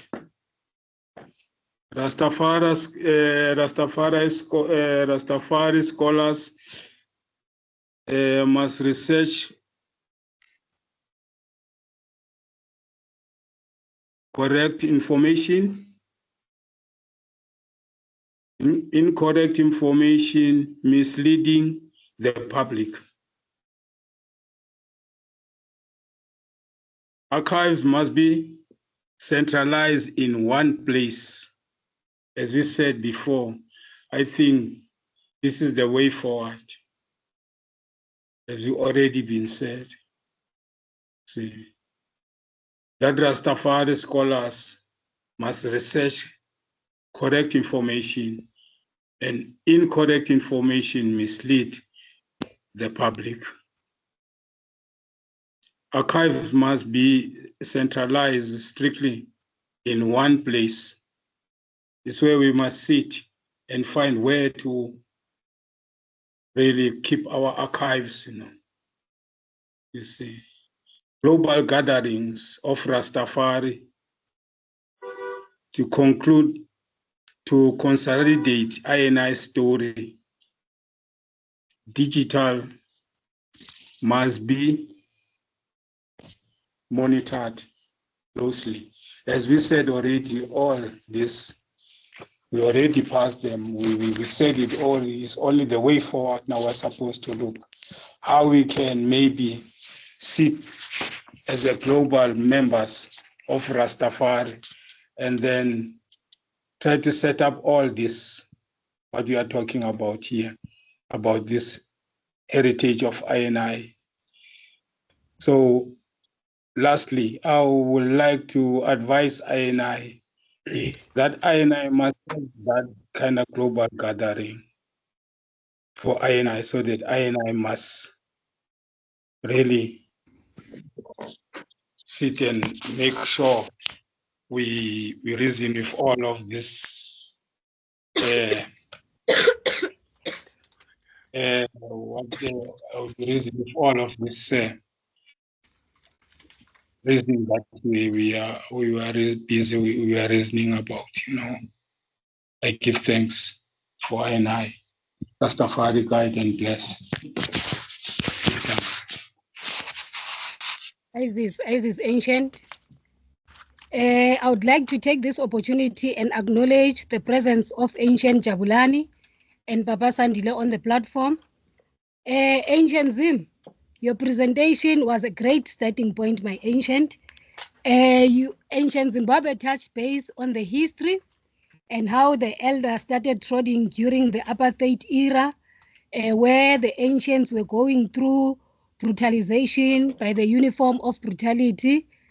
Ancient also made mention of INI traditions, where he mentioned that INI history was never documented due to lack of scribers on INI side. Ancient also made mention of traditions, weddings, burials, and sanctifications that must also be documented for the future generation, and also made mention of the fact that we must take cognizance of our places of worship and our sacred places, and also look into the language, the colors of the flag. And then the ancient also made mention of decolonizing the curriculum for creating the curriculum for INI, and also made mention of audio books, education centers in ghettos for Rastafari, and also make use of social media spaces, and also touch base on the university archives for present purposes and the global archives. INI collaboration with INI elders and create the Rastafari curriculum and writing of books. A new race offers to assist in this regard, Ancient Zim, where we will collaborate, work together with the ancients all over, and try to create the curriculum for Rastafari children for future generation. New Race also offers to assist the nation in collaboration with others to create these audiobooks and work with others that and other works that we also mentioned previously. We will also try to identify Rastafari scholars. We can help in conducting an audit of Rastafari scholars locally, provincially, and nationally, Ancient Zim. We give thanks for the thought-provoking presentation, my Ancient. Litlotlo just asked me now to afford her an opportunity to cite a poem for the ancients. After Litlotlo's poem, Papa Mudupi, I am handing over to you to facilitate the panel discussion, Isis. At the moment, Rastafari. Little Isis. Blessed greetings, Rastafari family. I am Litotlo Walete Giegis. I would like to cite a poem titled Rastafari Heritage in Digital Age. In the heart of the digital age, Rastafari's wisdom turns the page. Ancient roots in modern light, guiding you through day and night. Throughout history, it has been the inaction of those who could have acted, the indifference of those who could have known better, the silence of the voice of justice when it mattered most, that has made it possible for evil to triumph, quoted from His Imperial Majesty. From Zion's hills to screens so bright, teaching love, truth, and rights, empowering minds, hearts so pure, in just name, our future's sure. Blessed. Isis. Over to you, Papa Mudupi. My little princess. Princess. Yes, I. Truly blessed greetings again unto I elders. I even has been tasked with facilitating the panel discussion. As even time did pass, elders, but I will even try to keep time so that I doesn't even prolong the session. Selassie is Almighty. So even I will continue with a discussion of the importance of archiving oral stories of elders, and also exploring technological solutions for preserving Rastafari history and culture.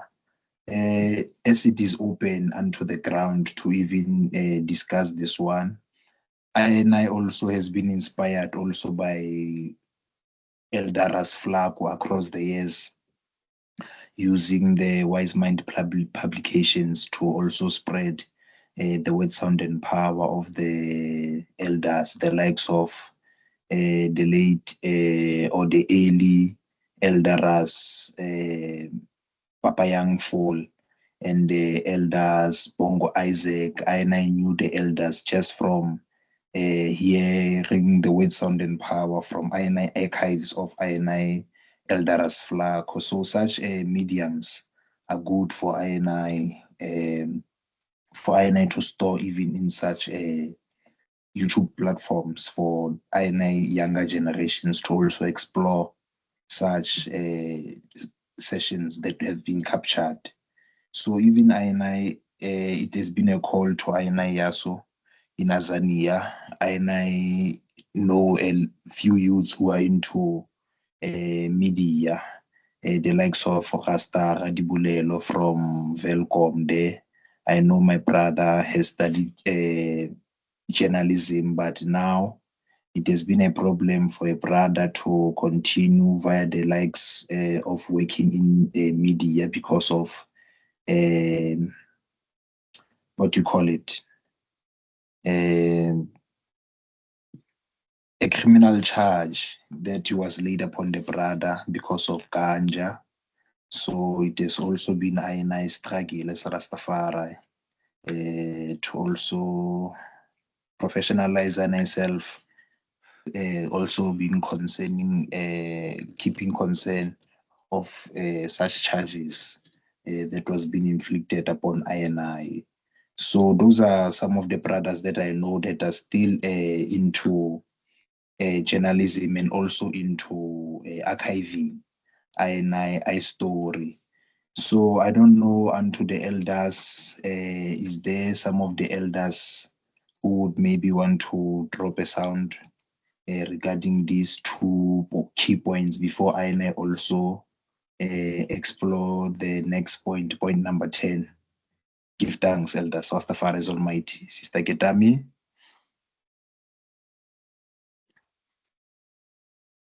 We are handing over the platform to the ancients. The ancients can start engaging.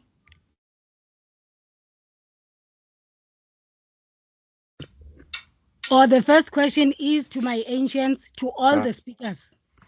Why do you believe it is important to archive the oral stories of our elders?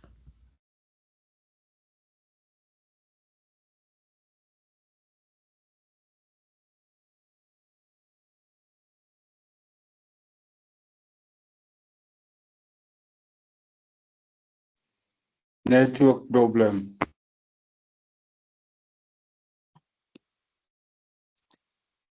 Yes, Sister Getami.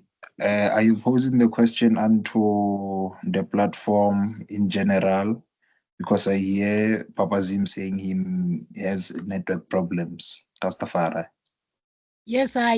The question is posed to the entire speakers and the participants on the platform. Isis. Sorry. I never hear the question. Can people repeat the question? Isis, my ancient.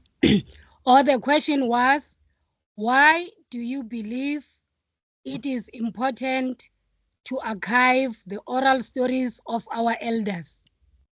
Why do you believe it is important to archive the oral stories of our elders? Isis.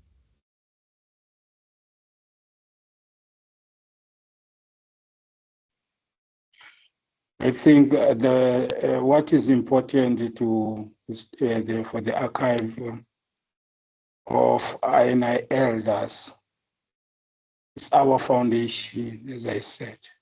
You see, like all nations have their own history. They've got their own backgrounds. So to keep those archives of the elders is to restore them for the generation to come, and also for the education of INI nation, because it's not only for us as Rastafari, it's for also INI broader nation. Because why I say like that, most of the people, they don't know about Rastafari, and those who knows about Rastafari, they keep the secret of Rastafari. So the archives of Rastafari were supposed to be spread, like we did say already, must be documented and be kept out. Because you find outside also there's other people, they find themselves fumbling outside. They feel to hear Rastafari because they see the works of our ancients and the teachings, you see, of life, of everlasting life, that they are good. You see, so they follow or they go the way that they're supposed to go in life. You see, because of this, what the elders did, really found it and put it on the floor for everyone. So that's why that is very important. I give thanks.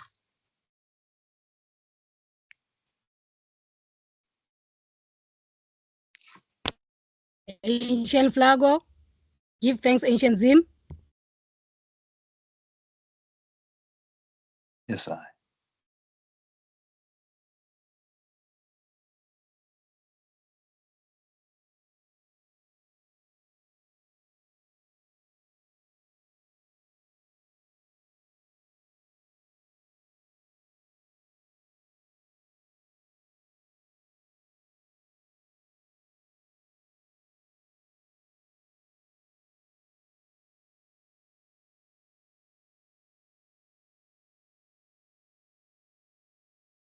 Whilst you are still awaiting Ancient Floyd, Ancient, you are muted.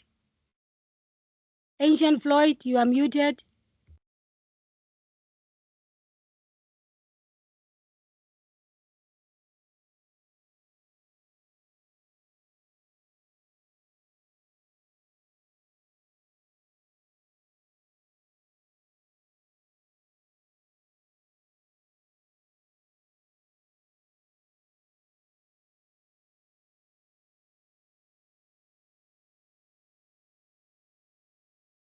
Ancient Floyd, did you manage to capture the question, my ancient?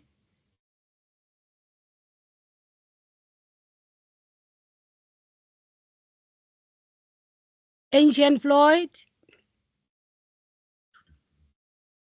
I am now handing over to the floor.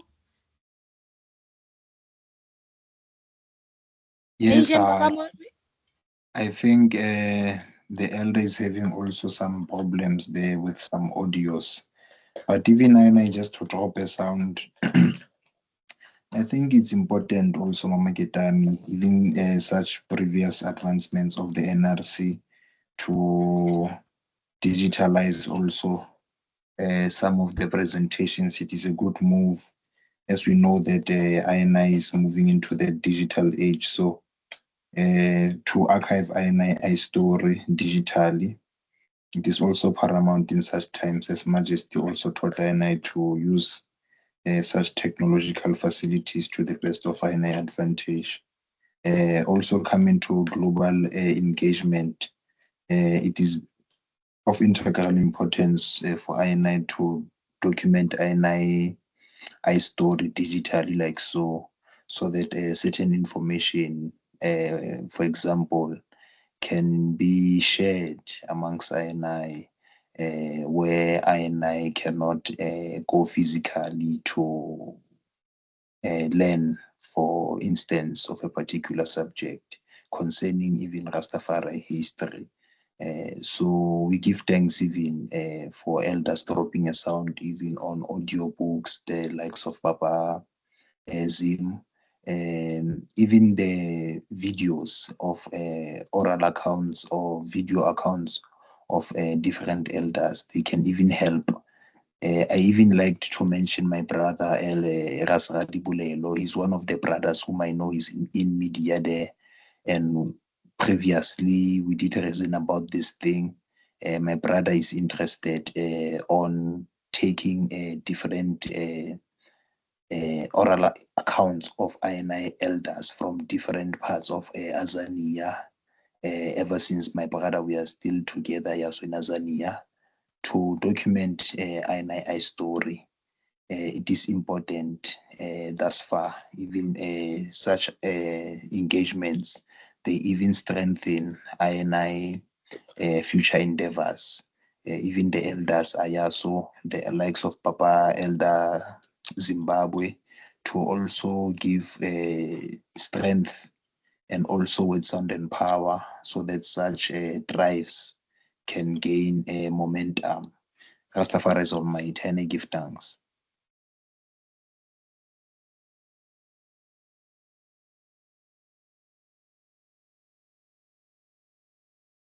Isis Papa Mudubi, or Ancient Floyd just sent me a message to say he can't hear INI this side.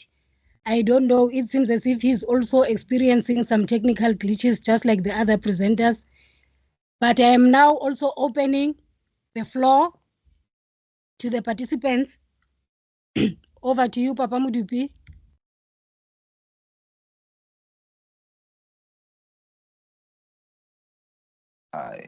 I don't know, can Papa Floyd hear INI? Because INI wanted to also take it to the question and answer session. Sister Ketami, I don't know, because it looks like we have exhausted point number 9 and 10, respectively, the digital platforms and the video platforms for archiving INI story.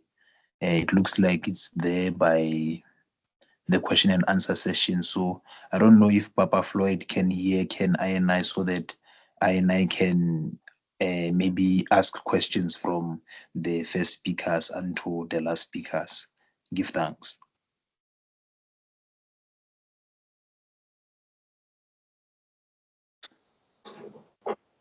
Ancient Floyd, are you able to hear INI?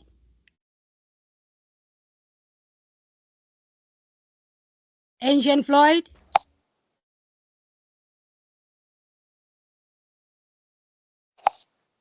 Just to add on the importance of archiving INI histories, in the meantime, while we are still waiting for Ancient Floyd to fix the problem, archiving the oral stories of our elders is crucial, because these stories are a direct link to our past. They provide invaluable insights into our cultural heritage, traditions, and values that might not be documented elsewhere. So preserving these stories ensures that future generations can learn and connect with their roots. So now I think we need to move to the second point, Papa Mudubi, an example.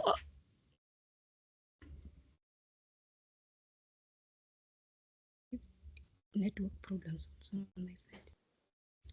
Am I You audible? mean exploring technological solutions Yes, for preserving I story and culture?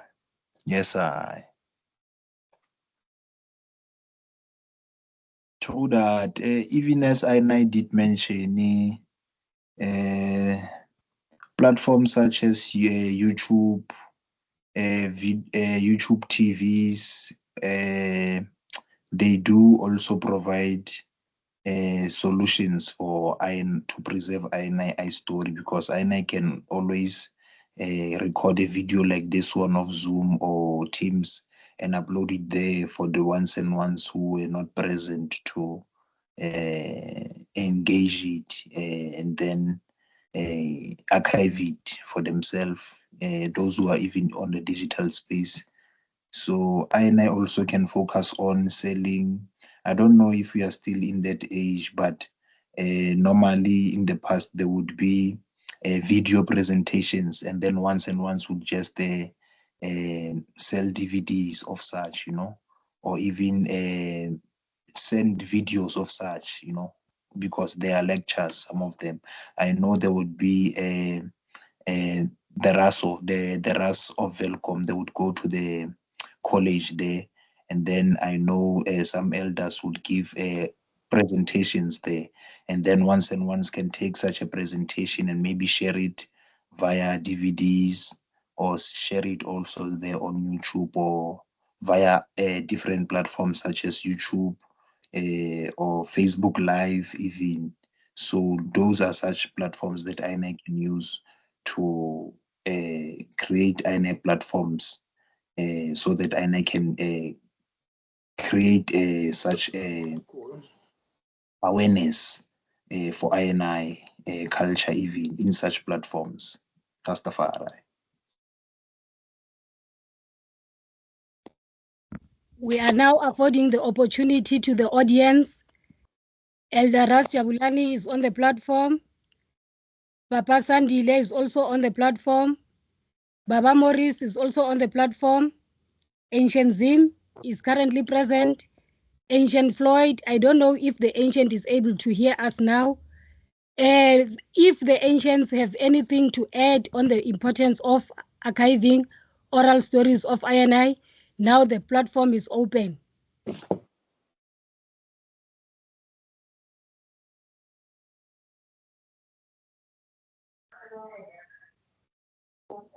Yeah, Selassie, King Rastafari. Selassie, ever living, ever faithful, ever sure. ever. And I give thanks and praises that I could come forward and join this platform. Yes, of late, I have been also having problems with network and so forth. So in archiving, it is very important, because archiving is part of preservation. And we should be looking at making sure, even though we're talking of centralization starts within your own town, your own province, your own uh, country, your own regions, and so forth. So, which means that I should be in a position now where the archiving must start from where the centralization of the community within each area start, and then a greater, each then country have a central point of archiving, which has Trueberry of all forms, from all scribed, written, recorded, whether it be just audio or video. So, and then there should be that point within each province where we have a broadcasting center that is also disseminating the information from I own narrative and perspective as Rastafari. Yes, we can use the YouTube and all that, but they will always censor whatever I put in, even to the point of making sure that certain things are taken off the platform. So by archiving, it sets up it takes organization. And with that organization point, it means that all other aspects within maintaining, building, and growing a community is organized. From that organizational point, it means that we have to be fulfilling our own market economy so that we can be able to afford to do all the assist the students in doing their research for their thesis, because our universities, where they get most of their information, comes from the thesis that each university student produces on a certain topic.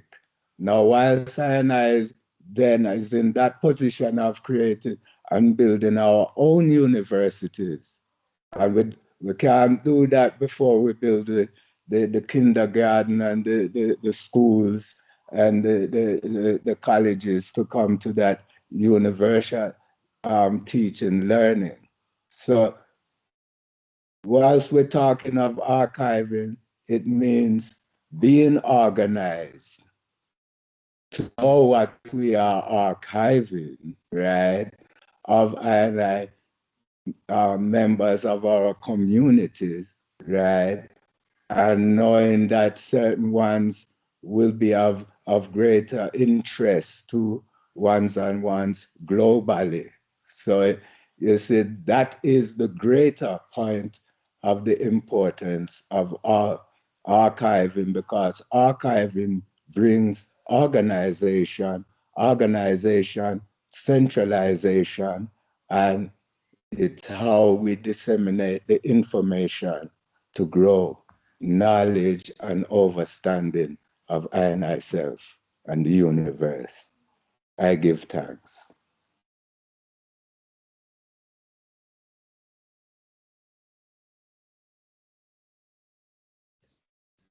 Isis Ensha Jabulani.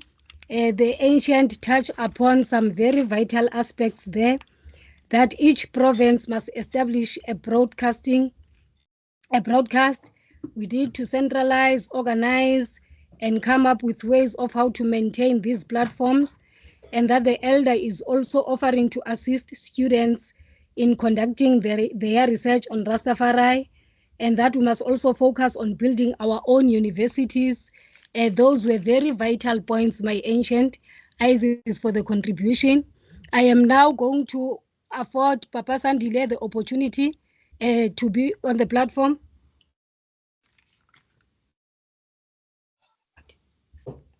Rastafari greetings. Is Aina audible? Yes, I, Papa. Give thanks, hail His Imperial Majesty Gedemawe Haile Selassie, crowned with Empress Menen as Phao. I greet everybody on the platform, all of the ancients, elders of Ainai, even Ainai beloved hosts and organizers, of such an important platform. So Ainai can be able to push Rastafari works and Rastafari mission forward. Give thanks. Yeah, I like to give thanks to the speakers, beautiful presentations that Ainai did catch. Although I did arrive a bit late due to network and traffic, but then I appreciate love, and also like to acknowledge the lovely poem, by Lioness Letlotlo there, I did lift Iris. So even just to add onto what or to synthesize some of the information presented and add on to what Ancient Jabulani said, archiving and digitalization is very important.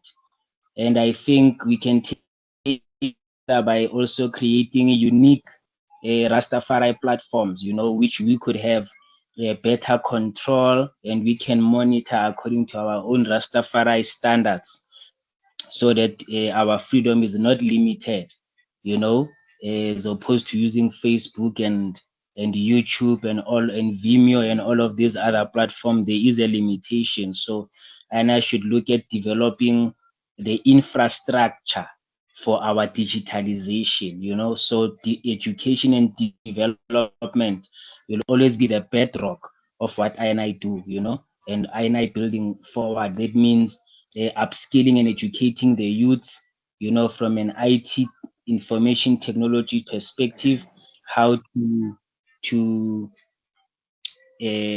capture information, how to organize it within a digital framework, how to distribute it and make it available easy for people, how to create information and communication standards, which can help I improve as we go along. So such an infrastructure will help I to be able to have more control and even be able to manage our intellectual property better as Rastafari.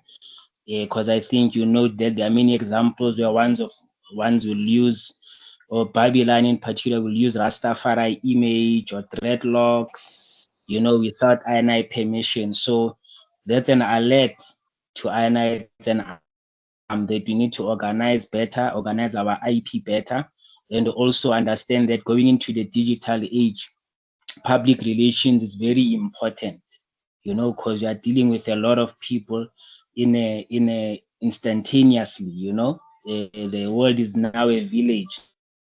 So how we present Rastafari is important, defining Rastafari even in the modern age, so we should have a consistent image, a consistent presentation of who is Rastafari, what is Rastafari liberty, why are we here, what are we contributing to the world in this modern time, what is our relevance, how can we be of value, to the world, and I think it becomes very balanced, because most of the time we are always advocating for rights, our rights in particular, advocating for recognition, but you should also move a bit further, and make some significant world contributions, which will give INI the kind of leverage and the kind of recognition that INI need, because works always speaks louder, So that's an important thing to look into.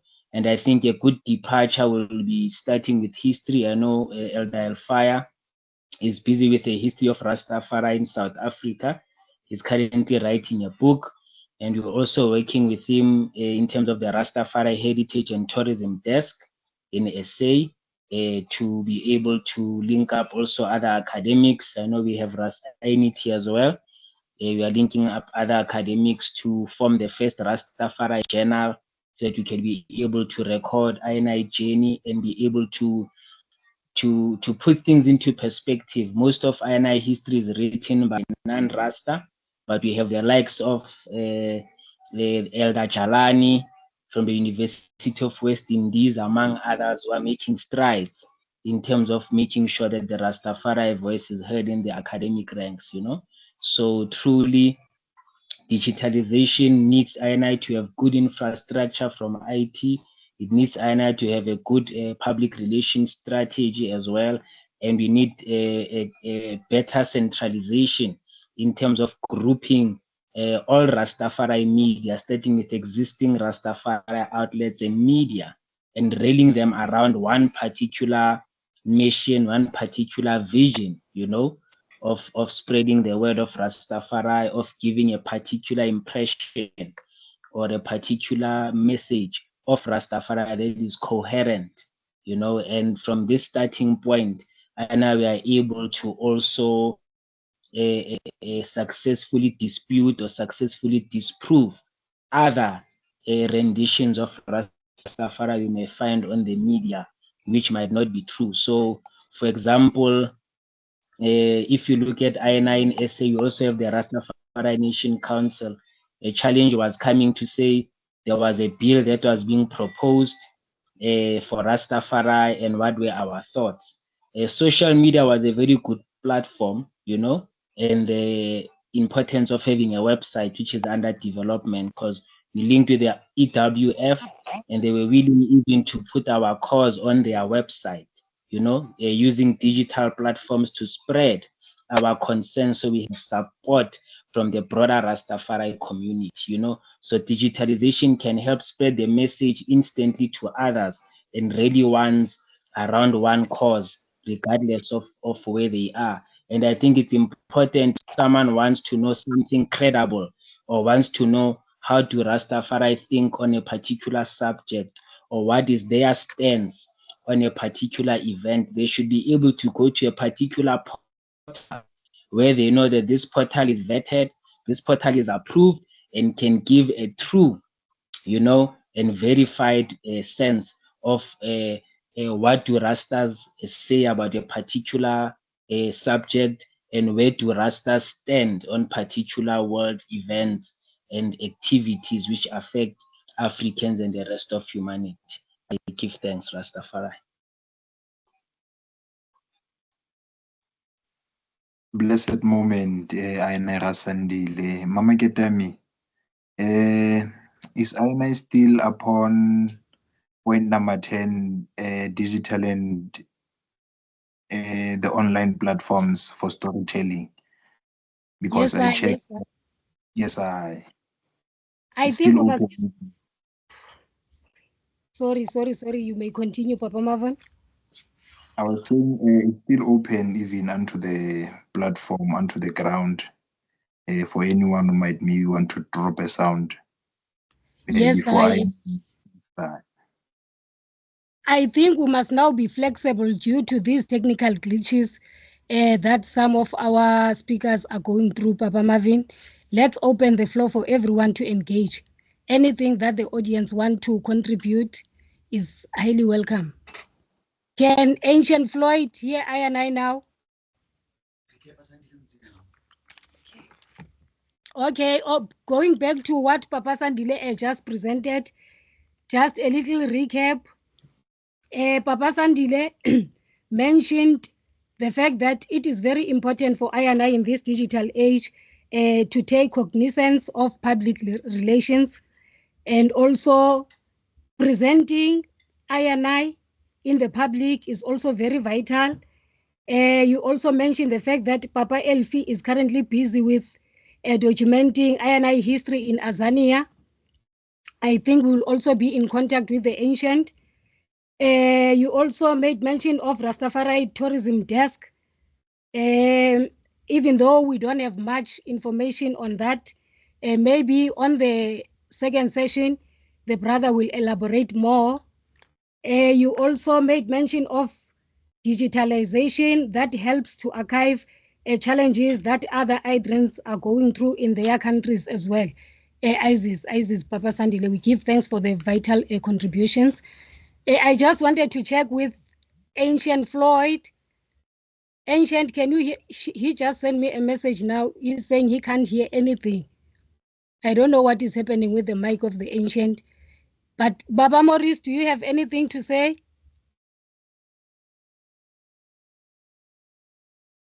Well, and I just give thanks for being together with one aim, one destiny, and one King Rastafari. Aliyah, Selassie, I King Rastafari. ever living I. Mr. Yeah, that's what it's all that I have to say. Thanksgiving. Ancient Zimbi, the platform is open.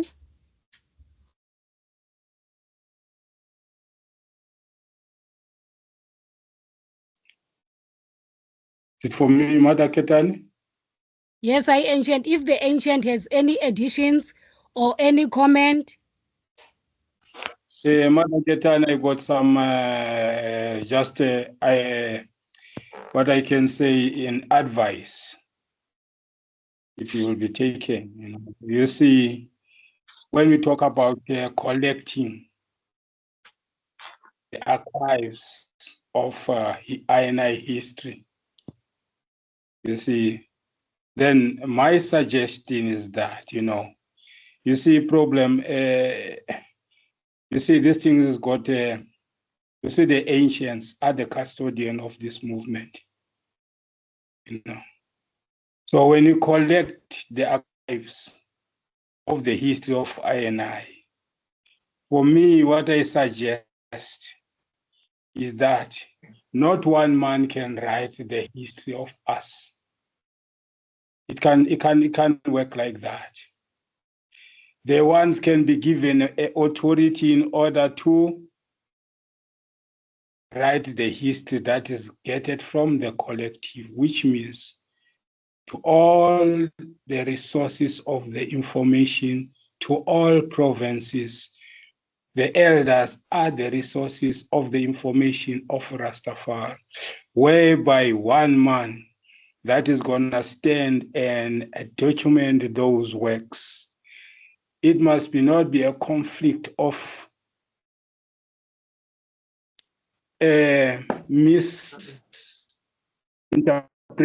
interpretations of the history.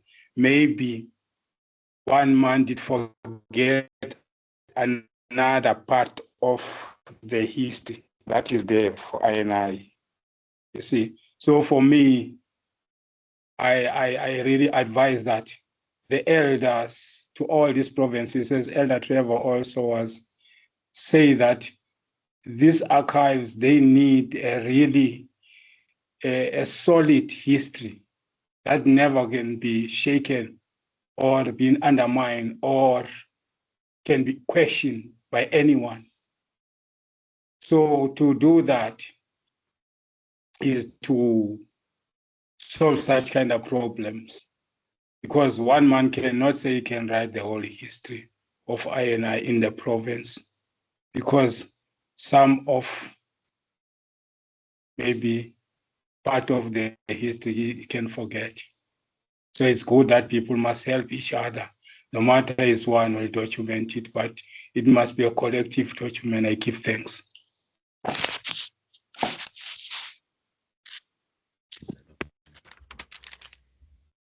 Give thanks, ancient Zin. The ancient just made a very important point of collective efforts for writing I story. That is very important, my ancient. True. And also the ancient just mentioned the fact that elders are I primary sources of intellectual property, as Rasandile was emphasizing earlier. These are very important points to note, my ancient.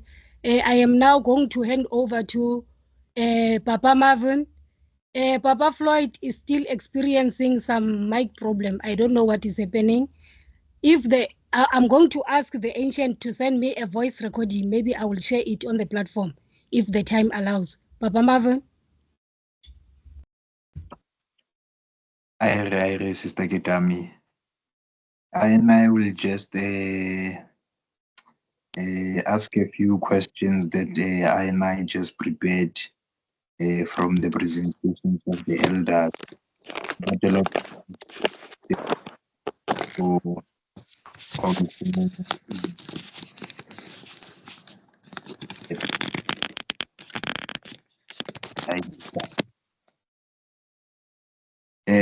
since Papa Ras,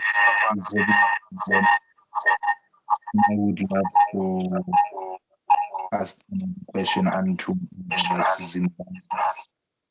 I saw in one of the presentations of the was about Papa, the old.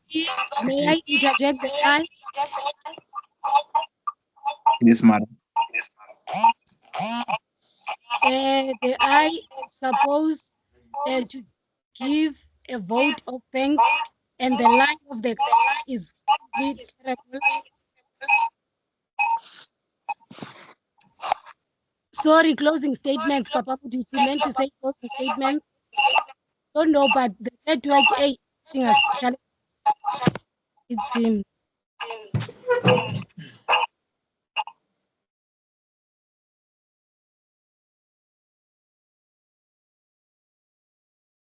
There's a lot of noise, Mada. I cannot hear properly. There's also echoes from the back. I'm not sure if it's my phone or There's a very strange echo. There's a very strange echo on the platform. Let me now allow our speakers, Ancient Zimbabwe, Ancient Floyd, and Baba Morris, to pass closing remarks.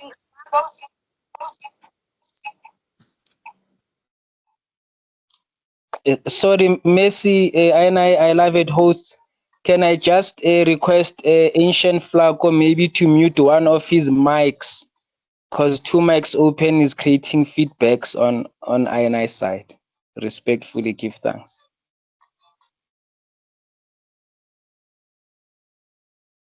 Ancient Floyd, can you hear I now? Yes, I can. I changed the phone. Yes, Ancient. We are now on the closing remarks, my Ancient. Isis, we humbly apologize for the technical glitches. It seems to be a challenge for everyone this night. But if the Ancient also want to say anything pertaining the topic, the Ancient is welcome, Isis. Rastafari. But I give thanks for the reasoning, although I did not hear most of it. But the energy is right. And I expect to get like a summary to fill in the part that I'm missing still, so at least the part which is missing, I know I will get it, so I couldn't give a better overview. But I give thanks for the energy that was there and for the good intention to have this forum. Rastafari. Isis, Ancient Zimi. Isis. We give thanks, Ras Marvin, and I also. I give thanks also to the elder Ancient Jabulani and Ras Sandile. I say, let you arise. It was a marvelous reasonings, and also it's an educating that educator a lot of INI, lot of experience that I did get this time and also in space. You see, they say Rastafari say our learning is not get end. I say give thanks for everything, which is good, Rastafari. Thanks for everyone. Yes. I thanks also for Kitan for the poem, for the little one, the daughter. Give thanks for the poem, daughter. Isis, Rastafari, I love you so much. Isis by Ancient Ulele Nguku. Ancient Papa Morris. Well, I want to give thanks for the unity and the reasonings. Yes, Rastafari live. Sila. Ancient Jabu. We are on the closing remarks, my Ancient. Yes, I give thanks for the gathering of wise minds, because it's always good for I and I to sharpen one's on one's selves, so that I and I can see that way forward. As I and I, as elders who have now taken up the mantle from I and I ancients who have transitioned, it is good for I and I to see that the younger generation have grasped the intelligence and of knowledge and understanding of how I and I shall now put ourselves on the intellectual side moving forward, and not forgetting that we have to maintain from the foundation upwards, so that we don't create any gaps and have to build bridges. Because that once we have to build bridges, that means that there is disunity. And when there is this unity, the attaining of information will always be skewed and created differently to tell lies and not truths. That is why we have to be one in organizing, organize and centralizing ourselves so that we can always give forward good, firm information, yeah, and raise ones and ones within a one mindful Rastafari liberty. I give thanks to each and every one for their works. Blessed Lord. I give thanks, Ancient Jabu. Papa Aye. Sandide. Rastafari, give thanks once again, family. And I would like to express my gratitude from Ayman, for the good work, even for the platform which we need. The voice of INI elders is very important. We need it now more than ever as we move into a new age, a new dimension of doing things. We need them to ground INI, to give INI the wise words, as INI sages, so that whatever we do, we can always carry forward and inculcate the principles, of Rastafari as they received them, and hold on to INI true identity, so we can hand over to the youth, the same thing that they received without any distortion. So I give thanks for the opportunity to engage, and I look forward, to more opportunities where we can have the elders coming forward, to share their wisdom in giving INI the necessary nuggets that we need as we move into this new age of doing things. Give much thanks, much respect, maximum respect to all the ancients. Even give thanks to the organizers. Just bless the works that I work together and push the works higher and higher. Give thanks. Isis. I am now handing over to you, Papa Mudubi, to say your concluding remarks and pass a vote of thanks. Isis. And I just in closing would love to say, and I give thanks unto the elders who are the custodians and the vanguards internationally of INA movements. Yes, I, from Ras Flaco in the diaspora, we give thanks even unto the elder, unto my elder Papa Ras Morris from Namibia. We give thanks even to the elders who couldn't make it because of different problems and network problems. We give thanks even unto my elders, to Elder Razim, one of the tough elders here, so in Azania. We give thanks even for blocking a sound, words of inspiration unto INI, to also Elder Rasandile, one of the secretariats, one of the scribers of INI, Yaso in Azania. We give thanks unto the works of the elder, even the words to drop a sound, even unto INI ancient elder Trevor Hall. Yes, I, elder, to drop a sound, to hearken even the sharpening of INI mind, and also laying a foundation for INI. Yes, I, even unto you, Sister Getami, INI co-facilitator, for such divine works. We still give thanks, as INI even come out of that month of the mothers, who are also the backbones of INI community. We give thanks even elders, till such time, and I humble myself even before the eyesight of His Majesty, Rastafari is Almighty. See. Isis. Or I just wanted to form the audience and the speakers on the platform that the link for the session will be shared on the New Race Consciousness TV. And then we will share the link to everyone who participated. And the slides will also be shared there. And the ancients who could not send their slides, may you please do so that we can also share them with other members. And I would also like to take this opportunity and thank the Almighty for granting us the opportunity to gather and share our knowledge, wisdom, and experience. Isis, I now declare the session officially closed, and may the ancients leave their contacts and their email address on the platform also. Isis.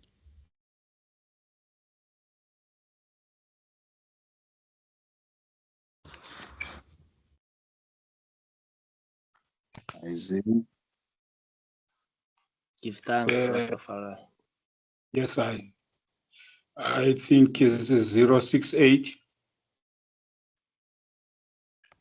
Same. 024 024 3720. 3720. Yes, Is this ancient? give thanks, my sister.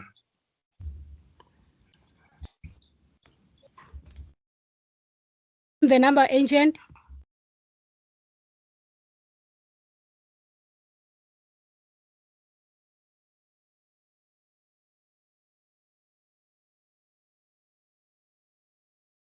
Rastafari. My contacts, because Jamaica is 1-866. 866. No.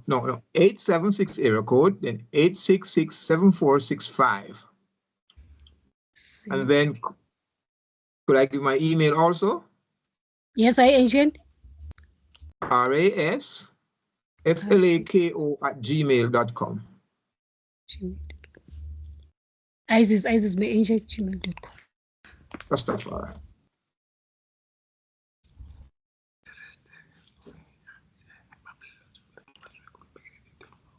We may now exit the platform.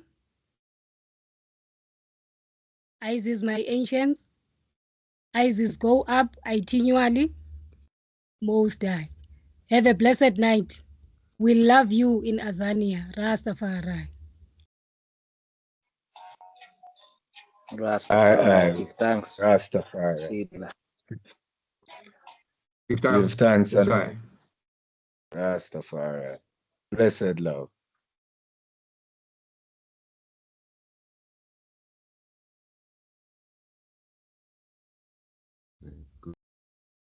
Thanks, Ancient. Isis, my ancient.